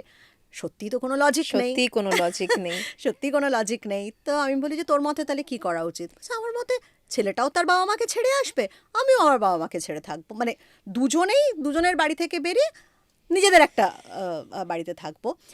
এটা কেন হবে? আমি তোমাদের ছেড়ে থাকবো আর সে সুন্দর তার বাবা মার কাছে থাকবে, হ্যাঁ, আর আমাকে যদি তার বাবা মার কাছে গিয়ে আর থাকতে যদি হবে। না হয় তাহলে সবাই মিলে একসঙ্গে আর থাক। নইলে সবাই, হ্যাঁ একদম, আর নইলে সবাই মিলে একটা বাড়িতে আমরা সবাই মিলে থাকবো। এখানে কিছু কিন্তু তোর বলার নেই, ওর কোনো ভুল নেই Exactly, এখানে। কোনো ভুল নেই। না, প্র্যাকটিক্যালি দেখো আমি অনেকের কথা বলবো, সেক্ষেত্রে আমার হাজবেন্ডের কথাও বলতে হবে। ও কিন্তু এইটাতে বিশ্বাসী যে হয় সবাই একসঙ্গে থাকবো, না হলে দুজনই আলাদা থাকবো। তো আমি সবাই মিলে একসঙ্গে থাকার একটা কনসেপ্ট আমার আছে, আমরা সবাই একসঙ্গে থাকি। না না, আমি এটা হওয়া বলছি না যে উচিত। হয়, এখন হচ্ছে অনেকেরই হয়তো হচ্ছে, কিন্তু আমি বলছি মানে এটা আরো বেশি হওয়া উচিত। এই ভাবনাগুলো সত্যি তো কোনো লজিক নেই, মানে মেয়ে যখন এই প্রশ্নটা করে সত্যি সেখানে কোনো লজিক নেই। তাহলে আমার মনে হয় যে এই সিস্টেমটারও হয়তো একটু বদল হওয়া দরকার, যে সবসময় মানে বিয়ের পর কেন একটা মেয়ে তার বাড়ি, তার বাবা মা কে ছেড়ে চলে যাবে আরেকটা বাড়িতে, অথচ ছেলে সে তার বাড়িতেই থাকবে তার বাবা মার সঙ্গে। মানে সত্যি এটা নয়, একদম আলাদা থাকো, দুটো পরিবারের সঙ্গেই খুব ভালো সম্পর্ক থাকবেই তাহলে, আর নইলে যেটা তুইও বলছিলি, আমার মেয়েও যেটা বলে, সেকেন্ড অপশন হচ্ছে সবাই একসঙ্গে থাকো। একদম ওটাও একদম খুব ভালো, খুব ভালো, ওটাও দারুণ একটা সুন্দর একটা কনসেপ্ট। কনসেপ্ট এবং ভালো সম্পর্ক হয়তো বিল্ড হতে পারে। কিন্তু এইটা মেয়েদের মধ্যে, আমার মেয়েকে তো দেখছি, আমার মেয়ের বন্ধুরাও দেখেছি, এই প্রশ্নটা ওদের মধ্যে কিন্তু, এবং ওরা কেউ এটা মেনে নিতে রাজি নয়, এবং সেটা খুব স্বাভাবিক। আমার মনে হয় না যে এতে কোনো দোষের কিছু আছে। এই ক্ষেত্রে কিন্তু অনেকটা উল্টো ব্যাপারটা তোমার মেঘালয়ের দিকে। হ্যাঁ, মানে আমি কিন্তু মণিপুর, আমি মানে ওই কোনোটাকেই স্টেট, সমর্থন করব না না। না না, আমি বলি হয় একসঙ্গে থাকো, না হলে একদম দুজনই আলাদা থাকো। একদমই তাই, একদমই তাই। মানে দেখ, আমি নিজেকে না, মানে অনেকে আমায় জিজ্ঞেস করে যে তুমি কি ফেমিনিস্ট? আমি না ওই ফেমিনিজম বা ফেমিনিস্ট ওই কনসেপ্টটাই বিশ্বাস করি না। আমার কাছে সবসময় মনে হয় যে ইকুয়াল রাইটসটা হওয়া দরকার সব কিছুতে। ইকুয়ালিটি মানে কি, দেখ ফিজিক্যালি অনেক ক্ষেত্রে ছেলেরা আমাদের থেকে অনেক স্ট্রং হয়, সেটা আমরাও জানি, কিন্তু এটা খুব ঠিক কথা যে অনেক বিষয় মেন্টালি কিন্তু মেয়েরা অনেক বেশি স্ট্রং হয় দেন ছেলে। প্র্যাকটিক্যালি তাই। তুমি হ্যাঁ, সব কিন্তু সময় কি কাজেই এটা ওরকম মানো ফিজিক্যালি সব সময় ছেলেরা না, আমাদের আমি থেকে কি বলছি স্ট্রং? এটা এক্সেপশনস, আমি মানবো না না। না আমি বলছি এক্সেপশনস, কিন্তু তুই যদি ইন জেনারেল ধরিস, ইন জেনারেল সে তো ধরিস, বটে। হ্যাঁ, তো কাজে আমি আমি বলছি না যে প্রতি ক্ষেত্রে ইকুয়াল, কিন্তু আমার মনে হয় যে রাইটস, ইকুয়াল রাইটস পাওয়াটা খুব উচিত। এবং একটা ছেলে বলেই সে তার 7 খুন মাপ হয়ে যাবে, একটা মেয়ের হবে না, মানে এই জিনিসগুলো অন্তত এখন আর চলে না, এইগুলো বদলানো উচিত। না, প্র্যাকটিক্যালি কি বলো তো, আমাদের সমাজ ব্যবস্থাটা না এখনো অনেকটা পিছিয়ে আছে, একটু এগোনো দরকার। এই যে ধরো নিয়মগুলো তৈরি হয়েছিল, নিয়মগুলো কিন্তু এই যুগে তৈরি হয়নি, আরো না, বহু প্রাচীন যুগে তৈরি পেট্রিয়ার্কি হয়েছে। সেটা তো এখনো চলছে। হ্যাঁ, হ্যাঁ, কিন্তু সময় বদলে গেছে, যুগ বদলে গেছে, মানুষ বদলে সেটাই গেছে, বলছি। ভাবনা বদলে হ্যাঁ, গেছে। এবার নিয়মগুলো বদলাক না, বদলালে একদম, ক্ষতি কি? একদম ভীষণ দরকার। মানে এই অফিস, এবং যেটা এতক্ষণ আমরা স্ট্রেস নিয়ে আলোচনা করছিলাম যে গোটা সিস্টেমটাই, কোনো একটা দুটো মানুষের কিন্তু এটা দোষ নয়, হতেই পারে না, কিন্তু গোটা সিস্টেমটারই যে জায়গায় এসে দাঁড়িয়েছে সেখানে একটু বদল ঘটা উচিত আমার মনে হয়। এবং আমরা সত্যি সবাই প্রচন্ড দৌড়চ্ছি বৃষ্টিদি, সবাই দৌড়চ্ছি বলো, মানে সবাইকে 1 নম্বর হতে হবে, এইটা একটা ভীষণ প্রেশার বাচ্চাগুলোর উপরও। তুমি দেখেছো লক্ষ্য করে? প্রেশার। আমি অবশ্য পার্সোনালি বলছি, আমার মেয়েকে আমি কোনোদিন, প্রেশার তো ছেড়ে দে, মানে প্রশ্নই নেই, কিন্তু ওই র্যাট রেস, ওই ফার্স্ট হতে হবে বা একদম আগে যেতে হবে, কোনোদিন শেখাইনি, বা কোনোদিন এরকম কথা বলিও নি। আমার আমিও মেয়েকে, বলি না। হ্যাঁ, তুইও বলবি না আমি জানি, আমার মেয়েকে যেমন আমি সব সময় এতদিন পর্যন্ত আমার একটাই বক্তব্য, সেটা হচ্ছে তুমি যেটা করবে সেটা ভালো করে করবে, মানে সেটা যেন তোমার ভালো লাগে। যদি ভালো লাগে তবেই তুমি ভালো করে করতে পারবে, কিন্তু সেটা তুমি কি করবে সেটা ইটস আপ টু ইউ। আমার বা তোমার এবং এক্ষেত্রে আমার হাজব্যান্ডও কিন্তু পুরোপুরি, মানে ও একদম আমার মতো এই ব্যাপারে একদম মানে তোমাকে এই সাবজেক্ট পড়তে, এখন আমি আমার মেয়ের অনেক বন্ধুদের ক্ষেত্রে, অনেক বাবা মাদের ক্ষেত্রে কিন্তু এখনও এই জিনিসটা দেখেছি, এই প্রেশার ক্রিয়েট করা, সায়েন্সই পড়তে হবে, সায়েন্স না পড়লে আর কি পড়লে, মানে এই জিনিসটা খুব ন্যাচারাল নর্মাল, আমাদের সময়ও তাই ছিল। কিন্তু আমার হাজব্যান্ডের ক্ষেত্রেও তাই, ও কোনো দিন, মানে কোনো দিন মেয়েকে চাপ দেয়নি, আমিও কোনো দিন দিইনি। একটা কথাই বলেছি যে যেটা তোমার ভালো লাগে তুমি সেটাই করবে, কিন্তু হ্যাঁ এরকম যেন না হয় যে তোমার এটা খুব ভালো লাগে কিন্তু তাও তুমি করছো না, সেইটা ঠিক না। বিকজ তোমার একটা ফিউচার আছে, এটা খুব ভালো করে মানে মেয়েদের বোঝানো দরকার। এবং আমার মনে হয় আমরা সবাই এখন আমাদের মেয়েদের এই কথাটা বলি যে ফিনান্সিয়ালি ইন্ডিপেন্ডেন্ট হওয়াটা ইজ আ মাস্ট খুব একটা জরুরি। মেয়ের জন্য। তো কাজেই সেইটা বুঝিয়ে দেওয়া, এবং ওই যা ভালো লাগে সেটা করো, কিন্তু মন দিয়ে করো, পারফেকশন দিয়ে করো আর কি। আমার মনে হয় এখনের বাচ্চারা খুব ফোকাসড, মানে এইটুকু যদি বুঝিয়ে দেওয়া যায় ছোটবেলা থেকে, এটা যদি মাথায় ঢুকিয়ে দেওয়া যায়, তাহলে ঠিক ওরা নিজেদের রাস্তা নিজেরা দেখে নেবে। বৃষ্টিদি, আমরা কিন্তু অনেক ভারী ভারী আলোচনা হ্যাঁ। করে ফেলছি, এবার একটু হালকা আলোচনায় আসা যাক। ওকে। তুমি মিডিয়াতে এলে যখন একদম প্রথমে, হুম হুম। তোমার তো একটা গানের ব্যাকগ্রাউন্ড ছিল, হ্যাঁ। কেন মিডিয়াটা বাছলে কেন? এটা একটা অদ্ভুত মজার গল্প। সেটা হচ্ছে, মজার ঠিক না, মজার বলবো না, সেটা হচ্ছে যে সবাই ভাবতো যে আমি পড়াশোনায় মোটামুটি ভালো ছিলাম। সবাই ইন দ্য সেন্স আমার বাবা মা আত্মীয় স্বজন ভাবতো যে আমি ওদিকে টিচার বা প্রফেসর হব, আর গানটাই আমার মেন ক্যারিয়ার হবে। হ্যাঁ, আমি দক্ষিণীতে গান শিখতাম, বরাবর ফার্স্ট হতাম ওখানে, পুরস্কার টুরস্কারও পেয়েছি। তো গান একটা খুব বড় বড় দিক ছিল আমার। এবার ব্যাপারটা হলো যে একটা সময় গিয়ে যখন আমি আমি লেডি ব্রুবন থেকে গ্র্যাজুয়েশন করে আমি যাদবপুর ইউনিভার্সিটিতে মাস্টার্সে ঢুকলাম, তখন আমার যেটা দেখলাম যে না, আমার বাবা মায়ের বিশেষ করে এক্সপেকটেশন খুব বেড়ে যাচ্ছে, যে মানে আমাকে এমফিল করতে হবে, পিএইচডি করতে হবে। আমার হঠাৎ মনে হলো যে অসম্ভব, এত আমি পড়তে পারবো না, এক নম্বর। দ্বিতীয়ত আমার মনে হলো যে আহ, বাবা কি বোরিং কাজ হবে ওটা, সেই মানে ওই একই জিনিস তো প্রতি বছর পড়াবো, মানে যা হয় আর কি। ম্যাচিওরিটি কম ছিল, ইম্যাচিওর ছিলাম সেরকম। আর পার্সোনাল লাইফেও একটা সমস্যা হয়েছিল, সেটা হচ্ছে মোটামুটি একটা বিয়ে বিয়ে একটা ব্যাপার হয়ে গেছিলো। তো আমি সেটা থেকে একটু দূরে পালাতে চাইছিলাম আর কি, করতে চাইছিলাম না। তো সব মিলিয়ে আমার তখন মনে হলো যে আমি যদি এখন একটা চাকরি বাকরি জুটিয়ে ফেলতে পারি তাহলে এই সব কিছুর সমাধান হয়ে যাবে। আর ঠিক তখনই আকাশ, না সরি সরি আকাশ না, তারা, হ্যাঁ তারা বাংলা, তখনও চ্যানেলটা সবে সবে শুরু হয়েছে, হ্যাঁ সবে শুরু হয়েছে, একটা দুটো খবর হতো, ওরা একটা কাগজে অ্যাড দিল। তার আগে আমি বলি যে মাস্টার্স করতে করতেই আমি দূরদর্শনে কয়েকটা খবর পড়েছিলাম, 6-7টা খবর হবে, তো ওইটুকুই এক্সপিরিয়েন্স। তো তারপরে ওরা একটা এরকম অ্যাড দেয় যে অ্যাঙ্কার লাগবে, তখন কি অ্যাঙ্কার কি, ওইটুকুই আর কি, ঠিক আছে খবর পড়ার লোক লাগবে, কিন্তু দিল্লিতে যেতে হবে। হ্যাঁ, তো আমি ভীষণ এক্সাইটেড হয়ে গেলাম, হয়ে গিয়ে আমি ওটা অ্যাপ্লাই করে দিলাম। অ্যাপ্লাই করার পর আমি আমার বাবাকে বলেছি, মাকে আমি খুব একটা কিছু বলতাম না, বাবাকে বলেছি যে আমি এরকম করেছি। তো একদিকে বাবা বলল যে হ্যাঁ ভালো, কিন্তু তোমার পড়াশোনা, মানে তুমি এত ভালো রেজাল্ট করো, এইটা কিন্তু মা মেনে নেবে না, এটা আমারও ভালো লাগছে না। তো আমি এটা বলতে পারছি না বাবাকে যে কাকিমাকে না, বলনি? না একদমই না। বাবাকেও এটা আমি বলতে পারছি না যে হ্যাঁ আমি আর পড়তে চাই না, তাই জন্যই তো আমি সেটা ওইভাবে বলতে পারছি না, কিন্তু আমি বলছি না বাবা আমি এটা করব। তো বাবা বলছে তাহলে তুমি কি এই লাইনে যেতে চাও, তুমি প্রফেসরে, তোমার এত ভালো রেজাল্ট। তখন আমি বললাম যে না আমি এটা করতে চাই না। বলে আমি জানি না, মাকে তুমি কি করে রাজি করাবে আমি জানি না। তো ফাইনালি তো মাকে বলতেই হবে, নাহলে আমি ইন্টারভিউটা দেবো কী করে। তো যাই হোক মাকে বললাম, তো মা তো প্রচণ্ড রেগে গেল। রেগে যাওয়ার থেকেও মা ভীষণ দুঃখ পেলো, ভীষণ অভিমান হলো, আমার সঙ্গে কথা বলা বন্ধ করে দিল। কিন্তু আমি থামিনি, হ্যাঁ মা একদম বন্ধ করে দিয়েছিল কথা বলা, ভীষণ দুঃখ পেয়েছিল, কতদিন সত্যি কথা কথা। বলনি? বেশ বেশ অনেক দিন, দিল্লি যাওয়া পর্যন্ত, মানে ধর 15-20 দিন কি 1 মাস তো হবেই, মানে ওই শুধু এটা খেয়ে নাও ওটা খেয়ে নাও, এর বাইরে আর কোনো কথা হতো না। এবং সেটা খুব স্বাভাবিক, কারণ মায়ের একদম অন্যরকম ইচ্ছে ছিল, সবাই সেটা ভাবতো। এবং আমি মাস্টার্স করতে করতে ছেড়ে দিলাম, কারণ আমি এটা পেয়ে গেলাম। তো তখন প্রফেসররা পর্যন্ত বাড়িতে ফোন, তখন তো আর মোবাইল নেই, বাড়িতে ফোন করে বলেছিল বৃষ্টি এটা কী করছে। কিন্তু পরে আমি কিন্তু রিগ্রেট করেছি যে আমি এটা ঠিক করিনি। হ্যাঁ, ওই আবার রিগ্রেট তখনই করেছি যখন ওই যে প্রচণ্ড স্ট্রেস, আর পারছি না স্ট্রেস নিতে, তখন আমার মনে হয় যে সত্যি লাইফ অনেক হয়তো ঠিকঠাক অন্যরকম হতো, হতো। অনেক অর্গানাইজড লাইফ হতো, গান গাইতাম আর ওদিকে টিচারি বা প্রফেসরি করতাম, শিক্ষকতা করতাম।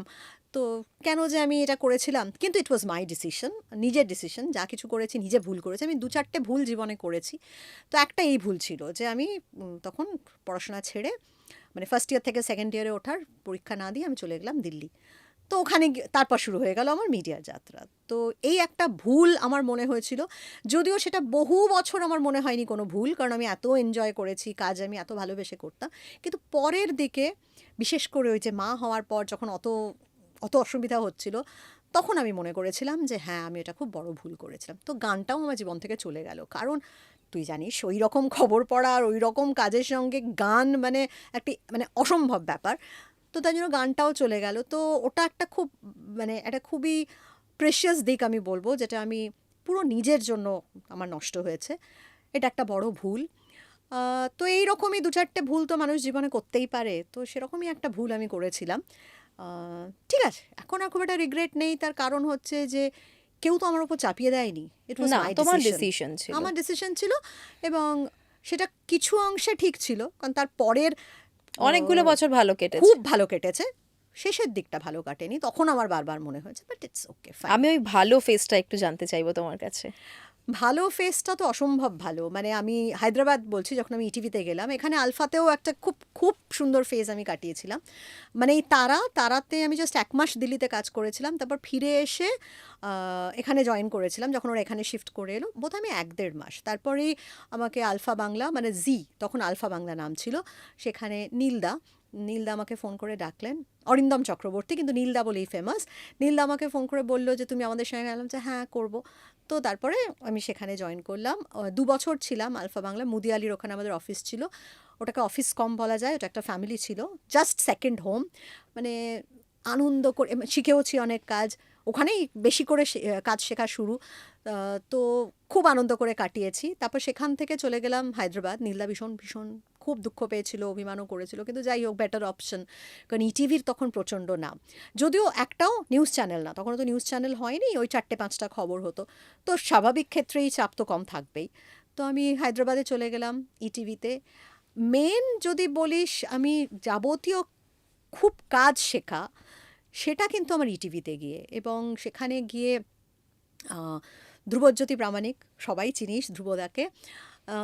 ধ্রুবদা প্রচুর কিছু ধ্রুবদার কাছে শিখেছি। হ্যাঁ, ধ্রুবদার কাছে যেমন বকাও, ধ্রুবদা যেমন বকা দিত, ঠিক সেই রকম ভালোবাসতো, মানে এইটা একটা অসাধারণ গুণ ছিল।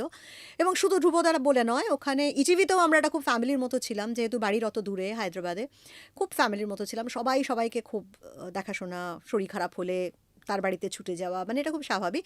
কিন্তু আমি বলছি নিউজ রুমেও যেরকম প্রচুর বকাবকি হতো, মানে সাংঘাতিক বকাবকি হতো, আমি আমাকে বলছি না, মানে ওভারঅল। ওভারঅল, কিন্তু আবার সাংঘাতিক ওই অ্যাপ্রিসিয়েশন, জড়িয়ে ধরে ইয়ে করা, মানে কিছু মাইলস্টোন আমার লাইফে আছে, যেমন প্রথম ফোনো ব্যাপারটা কি, প্রথম ফোনো কোনো নিউজে, সেটা কিন্তু আমাকে দিয়ে করানো হয়েছিল ইটিভিতে হায়দ্রাবাদে, রাত 9টার খবরে ধ্রুবদা একদিন বললো নিউজ রুমে, সন্ধ্যেবেলা 7টা ইনসিডেন্ট আমি ভুলে গেছি কী ইনসিডেন্ট ছিল, যে আজকে আমরা একটা নতুন জিনিস করব, ন্যাশনাল চ্যানেলে তো দেখিস আমরা এরকম ফোনও করব। আমার তো হয়ে গেছে অবস্থা, ওরে বাবা ফোনও করব, মানে কিভাবে, কাউকে ফোনে ধরে কথা হ্যাঁ, বলবো। আমরা ফোনও বলতে অভ্যস্ত, কোনো একটা রিয়াকশন নেওয়া আর কি। তো আমি তো প্রচণ্ড ভয় পেয়ে গেলাম যে ওরে বাবা। তখন ধ্রুবদা খুব সুন্দর করে এসে আমাকে বোঝালো, কিচ্ছু হবে না বৃষ্টি, আমি তো পিসিআরে থাকবো, এরকম দেখেছিস তো প্রচুর ন্যাশনালে হয়, করবি। এবং সেদিনকে খুব ভালোভাবে উতরে গেলাম। তারপরে ধ্রুবদা প্রচুর আদর করলো, বললো সবাইকে আর কি, পুরো। তো সেইটা প্রথম আমি করেছিলাম। এমনকি তারপরে যখন স্টার আনন্দে এলাম, স্টার আনন্দেও মানে প্রথম যে চ্যাট ইন দ্য সেন্স স্টুডিওতে গেস্ট থাকবে, সেই গেস্ট শো, সেটাও সুমনদা, আমার আরেকজন খুব বড় মেন্টর, সুমন চট্টোপাধ্যায়, আমাকে দিয়ে করিয়েছিল। মানে সেক্ষেত্রেও আমি ফার্স্ট ওটা করেছিলাম। শুরুর কয়েকটা বছর ভোলার না আর কি, মানে গোল্ডেন ডেজ, যেটা তোরা পাসনি। আমি পাইনি। না, তোরা পাসনি। তুমি তো এটা মানবে, বলো, আমাদের না, তোরা শেখানোর কেউ পাসনি। ছিল না না। না, সত্যি না, তোদের ওই দেখে দেখে শেখা, কিন্তু হাতে কলমে শেখাটা বা ওরকম এক্সপিরিয়েন্স শোনাটা, ওটাও যেটা কি ইম্পর্টেন্ট জিনিস, তো সেটা তোদের হয়নি। আমি তোদের বলতামও যে এইটা তোরা মিস করেছিস আর কি, যেটা আমরা পেয়েছি। সেই সময়। সত্যিই তাই। মানে যাই হোক, আবার আমরা দুঃখের দিকে না, না, ঢুকে না, যাচ্ছি, না, না, আনন্দের একদম দিকে না। যাব। বৃষ্টি দিয়ে আমাকে একটা কথা বলো, জীবনের প্রথম প্রেম। ওরে বাবা! বাবা! কত বছর আগে। জীবনের প্রথম প্রেম তুই জানিস আমার ধারণা। আমি বোধহয় ক্লাস কোন ক্লাস হবে? 7-8, ভীষণই ছোট। তো খুব ভালো লাগতো। আমার ক্লাসে আমাদের কোয়েড স্কুল ছিল। তো আমাদের ক্লাসের একটি ছেলেকে আমার ভীষণ পছন্দ ছিল। হাসিও পায়। কিন্তু ফার্স্ট লাভ তো ফার্স্ট লাভই। কিছু করার নেই। তো এটা বলতে পারি যে আমি একেবারে রীতিমতো হাবুডুবু খেতাম তার প্রেমে, কিন্তু একতরফা ছিল। তো যেটা অনেকেই পরে শুনে বলে, হ্যাঁ, একতরফা জীবনের প্রথম প্রেম একতরফা, কি করব বল, বলা কিছু করার হয়নি না। আর। না, কোনোদিনই বলা হয়নি, কিন্তু না, বলা হয়েছে, হয়নি বলবো না। সেটা অনেক পরে গিয়ে তাকে বলেছিলাম, কিন্তু সে তখন এঙ্গেজ ছিল একজনের সঙ্গে, মানে তার তরফ থেকে কখনো আসেনি, কিন্তু আমারটা মনে মনেই ছিল। একবার আমি তাকে বলেও ছিলাম, সেটা তখন আমি কলেজে পড়ি, সেও কলেজে পড়ে, অন্য কলেজ অফকোর্স, কিন্তু আমি বলেও ছিলাম তাকে যে না, একবার বলে তো ফেলবো। স্কুলে বলতে পারিনি। আমরা তো একটু অন্যরকম ছিলাম, একটু ক্যাবলাও ছিলাম, মানে গিয়ে বলে দেবো আই লাভ ইউ, সাহস সেটা ছিল না অতটা। সাহসই ছিল না। হ্যাঁ, যখন কলেজে উঠলাম, একটু বড় হলাম, তখন ভাবলাম যে আর মনে মনে কতদিন রাখবো, একবার অন্তত বলে দিই, নিজেও শান্তি পাবো যে হ্যাঁ, অ্যাটলিস্ট আমি বলে তোছি। তো তখন বলে দিয়েছিলাম। তো যাই হোক, ওই সেটা ফার্স্ট লাভ হয়নি। ওটা মনের মধ্যেই রয়ে গেছে আর কি। এরপর তারপর ঠিক আছে, তারপর ইটস ওকে। অরিন্দমের সঙ্গে তো আমার আলাপ ইটিভিতে, যে আমার বর, ইটিভিতে আলাপ, তো একটা খুব সুন্দর সম্পর্ক। তার আগে একটা খারাপ সম্পর্কের মধ্যে দিয়ে আমি গেছি, আমি সেটা নিয়ে খুব একটা কিছু বলতে চাই না। আহ, মানে খারাপ খারাপ জিনিসটা বা নেগেটিভ জিনিসটা মনে না করাই ভালো। হ্যাঁ, এটা ঠিক যে অরিন্দমের সঙ্গে দেখা হওয়ার আগে আমার একটা খারাপ আহ, 1 বছর, হ্যাঁ, 1 বছরের একটা খারাপ ফেজ গেছে। কিন্তু যাই হোক, তারপর অরিন্দমের সঙ্গে দেখা, এবং এক্ষেত্রেও আমি বলবো যে ইটিভিতে অত বাড়ি থেকে অতটা দূরে হায়দ্রাবাদে, কিন্তু আমি খুব সাপোর্ট পেয়েছিলাম, মানে আমার অফিসের কলিগদের, তারা আমার মানে নিজের দাদা দিদির মতো আর কি সেই সময়টা, কারণ আমি বাবা মাকে খুব একটা কিছু বলতে পারছিলাম না। মায়ের সঙ্গে আমি খুব একটা, ওই যেটা বললাম আর কি, যে বন্ধুত্ব হওয়াটা খুব দরকার। আমার মায়ের সঙ্গে আমি কোনোদিনই, আমার মা আমার বন্ধু কখনো নয়। তো তার জন্য মাকে বলাটা খুব ডিফিকাল্ট ছিল, আর মা খুব একটা নিতেও পারতো না আর কি। হ্যাঁ, কি হবে বলে আর কি, মার প্রেশার বেড়ে যেত, শরীর খারাপ হয়ে যেত। আমি বাবাকেই বলেছিলাম ফাইনালি সমস্যাটা। কিন্তু তারপরে লাইফ ইজ গুড। তারপরে life is good. Yes, life আর ইজ এখন গুড। তো দারুণ এখন তো খুব প্র্যাকটিক্যালি। ভালো। এখন তো সত্যি কথা বলতে কি, এখন তো বুড়ো বুড়ো হয়ে যাচ্ছি, এই মা এরকম যদিও। বৃষ্টিদি, আমি তোমাকে যবে দেখেছি মানে 2014 সাল থেকে আজ অবধি, তোমার সত্যি কোনো চেঞ্জ নেই। না, বাহ্যিক চেঞ্জ হয়তো কম হয়েছে, হয়েছে তো নিশ্চয়ই, হয়তো কম হয়েছে, কিন্তু হ্যাঁ, মানে চোখে তবে পড়ে না গো, মানে আমি আমি তোমায় বলতাম ভীষণ হিংসে করি তোমাকে, তুমি একটুও মোটা হও না, ফেস একটুও চেঞ্জ হয় না, একই রকম। কি করে? এটাও একটা সিক্রেট, এটা একটু বলো। কিচ্ছু করি না, তুই জানিস খুব ভালো করে। তুই অফিসেও আমাকে বলতিস, বৃষ্টিদি কিছু করো। তুই এবং আমার আরেক কলিগ, ওর নাম না নিলেই নয়, মধুবন্তী, মধুদি। ইয়েস, সব সময় আমাকে স্কিন এটা করো ওটা করো, তোরা সব সময় আমাকে বলতিস। আমি দূর, একটু 5 মিনিট তার বদলে ঘুমিয়ে নিলে আমার ভালো হয়, সময়ই পাই না। আর তোরা না, এরকম করো না, এত মেকআপ। হ্যাঁ, এটাই যা, যে এত বছর এত মেকআপ, ভাব আমাদের রোজ ওরকম মেকআপ করতে হতো। আমি শুধু এটাই ভাবতাম যে তারপর যখন এটা বন্ধ হবে, তখন কি স্কিনটা স্কিন থাকবে? তো যাই হোক, সেটা রয়েছে, সেটা আমি হ্যাপি। কিন্তু আমি কিচ্ছু করি না, জাস্ট ভালো থাকার চেষ্টা করি, আর সব কিছু একটু পজিটিভ ভাবে দেখার চেষ্টা করি। আমার মনে হয় এই দুটো খুব ইম্পর্টেন্ট, জানিস তো। যতই ঝামেলা হোক না কেন, স্ট্রেস হোক না কেন, যদি একটু ভালো থাকার চেষ্টা, বিশেষ করে লাস্ট 1-1.5 বছর ওই স্ট্রেসটা যেহেতু আমার জীবন থেকে চলে গেছে, তাই জন্য খুবই ভালো আছি। সেটা মনে হয় ইট শোজ, জানিস তো, সেটা চোখে মুখে সেটা ফুটে একটা ওঠে। ফুটে ওঠেই, ফুটে ওঠেই। আর একটু পজিটিভ ভাবো, আর সবসময় এটাই ভাবো যে তুমিও যেমন ভালো থাকবে, তেমন তোমার আশপাশের লোক সবাই, বাবা, ভালো থাকো, যে যেখানে আছে ভালো থাকো। ওই হিংসা হিংসি ঝগড়া ঝাঁটি ওগুলো যত কম করা যায়, তত লাইফ, নিজের লাইফও অনেক ভালো হয়, জানিস তো, সে অনেক তো better বটেই। হয়। কিন্তু আমি একটা জিনিস তোমার কাছ থেকে জানতে চাইবো, এই যে ধরো তুমি মিডিয়া থেকে বেরিয়ে একটা বুটিক করলে, হুম, একটা হুম, একদম অন্য একটা একদম। কাজের মধ্যে চলে গেলে, তার জন্য কি ক্রিটিসিজম পেতে হয়েছে? হ্যাঁ, ক্রিটিসিজম ইন দ্য সেন্স, হ্যাঁ, এটা ভালো প্রশ্ন করলি। ক্রিটিসিজম পেতে হয়েছে। সেটা হচ্ছে, অনেকেই মনে করেছে যে আমি এরম জায়গায় ছিলাম এত বছর, আমি এখানে নেমে গেছি। মানে অনেকেই আমার এই বুটিক করাটা, এই এক্সিবিশন করাটা, এটাকে না একটু নিচু চোখে দেখে। মানে খুব হাস্যকর বিষয়টা। মানে অনেকেই এমনভাবে কথা বলে যে, "আপনি খবর পড়তেন, আপনাকে এত পছন্দ করতাম, আপনি একটা ঐরম জায়গা থেকে এটা কি করছেন?" মানে এটা বলে হ্যাঁ, মানুষ। এটা আমাকে একদম ডিরেক্টলি লোকে, একজন না, একাধিক মানুষ এটা বলেছে। হ্যাঁ, কিন্তু আ আমি তাদের মানে কি আর বলবো? আমি বললাম যে, "হ্যাঁ, এতদিন ওইভাবে আমাকে দেখেছেন, এখন না, না, না, না, এই জায়গাটা আপনার নয়।" তা আমি বললাম, মানে "কেন?" ওটাও কি তারা ডিসাইড করে দেবেন? না, কিন্তু ডিসাইড তো তারা করবেই না, প্রশ্নই নেই। কিন্তু তাদের এই ভাবনাটা যে এটা ছোট কাজ। মানে এই কাজটায় যেন আমার সম্মানহানি হচ্ছে। মানে এই ধরনের রিঅ্যাকশন কিন্তু আমি পেয়েছি। যেটা আমার কাছে খুব আশ্চর্যের লেগেছে। কারণ আমি আ মানে আমি একটা ক্রিয়েটিভ কাজ করছি। একদম। হ্যাঁ? আমার নিজের ডিজাইন যেটা আমার সারা জীবন ইচ্ছে ছিল, আমি সেইগুলো করছি এবং সেগুলো করে আমি সেল করছি। তো সেখানে কেন ওই কাজটা বড় ছিল, এই কাজটা ছোট হবে, আমার কোনো ধারণা নেই। কিন্তু এটা ঠিক কথা, আমি কিন্তু এরকম রিঅ্যাকশন পেয়েছি। মানে এরকম কিন্তু মানুষ বলেছে। তো আমি তাদের বলেছি, "হ্যাঁ, এতদিন আমাকে একদম অন্যভাবে দেখেছেন। এখন না, না, না, এটা আপনার জায়গা। না, না, এভাবে আপনাকে দেখতে চাই না। আবার ওইভাবেই দেন।" সারা জীবন কি আর খবর পড়া যায়? একটা তো অন্য কাজও আসলে তারা করতে তো হয়। বোঝেন না যে তুমি কত ভালো আছো।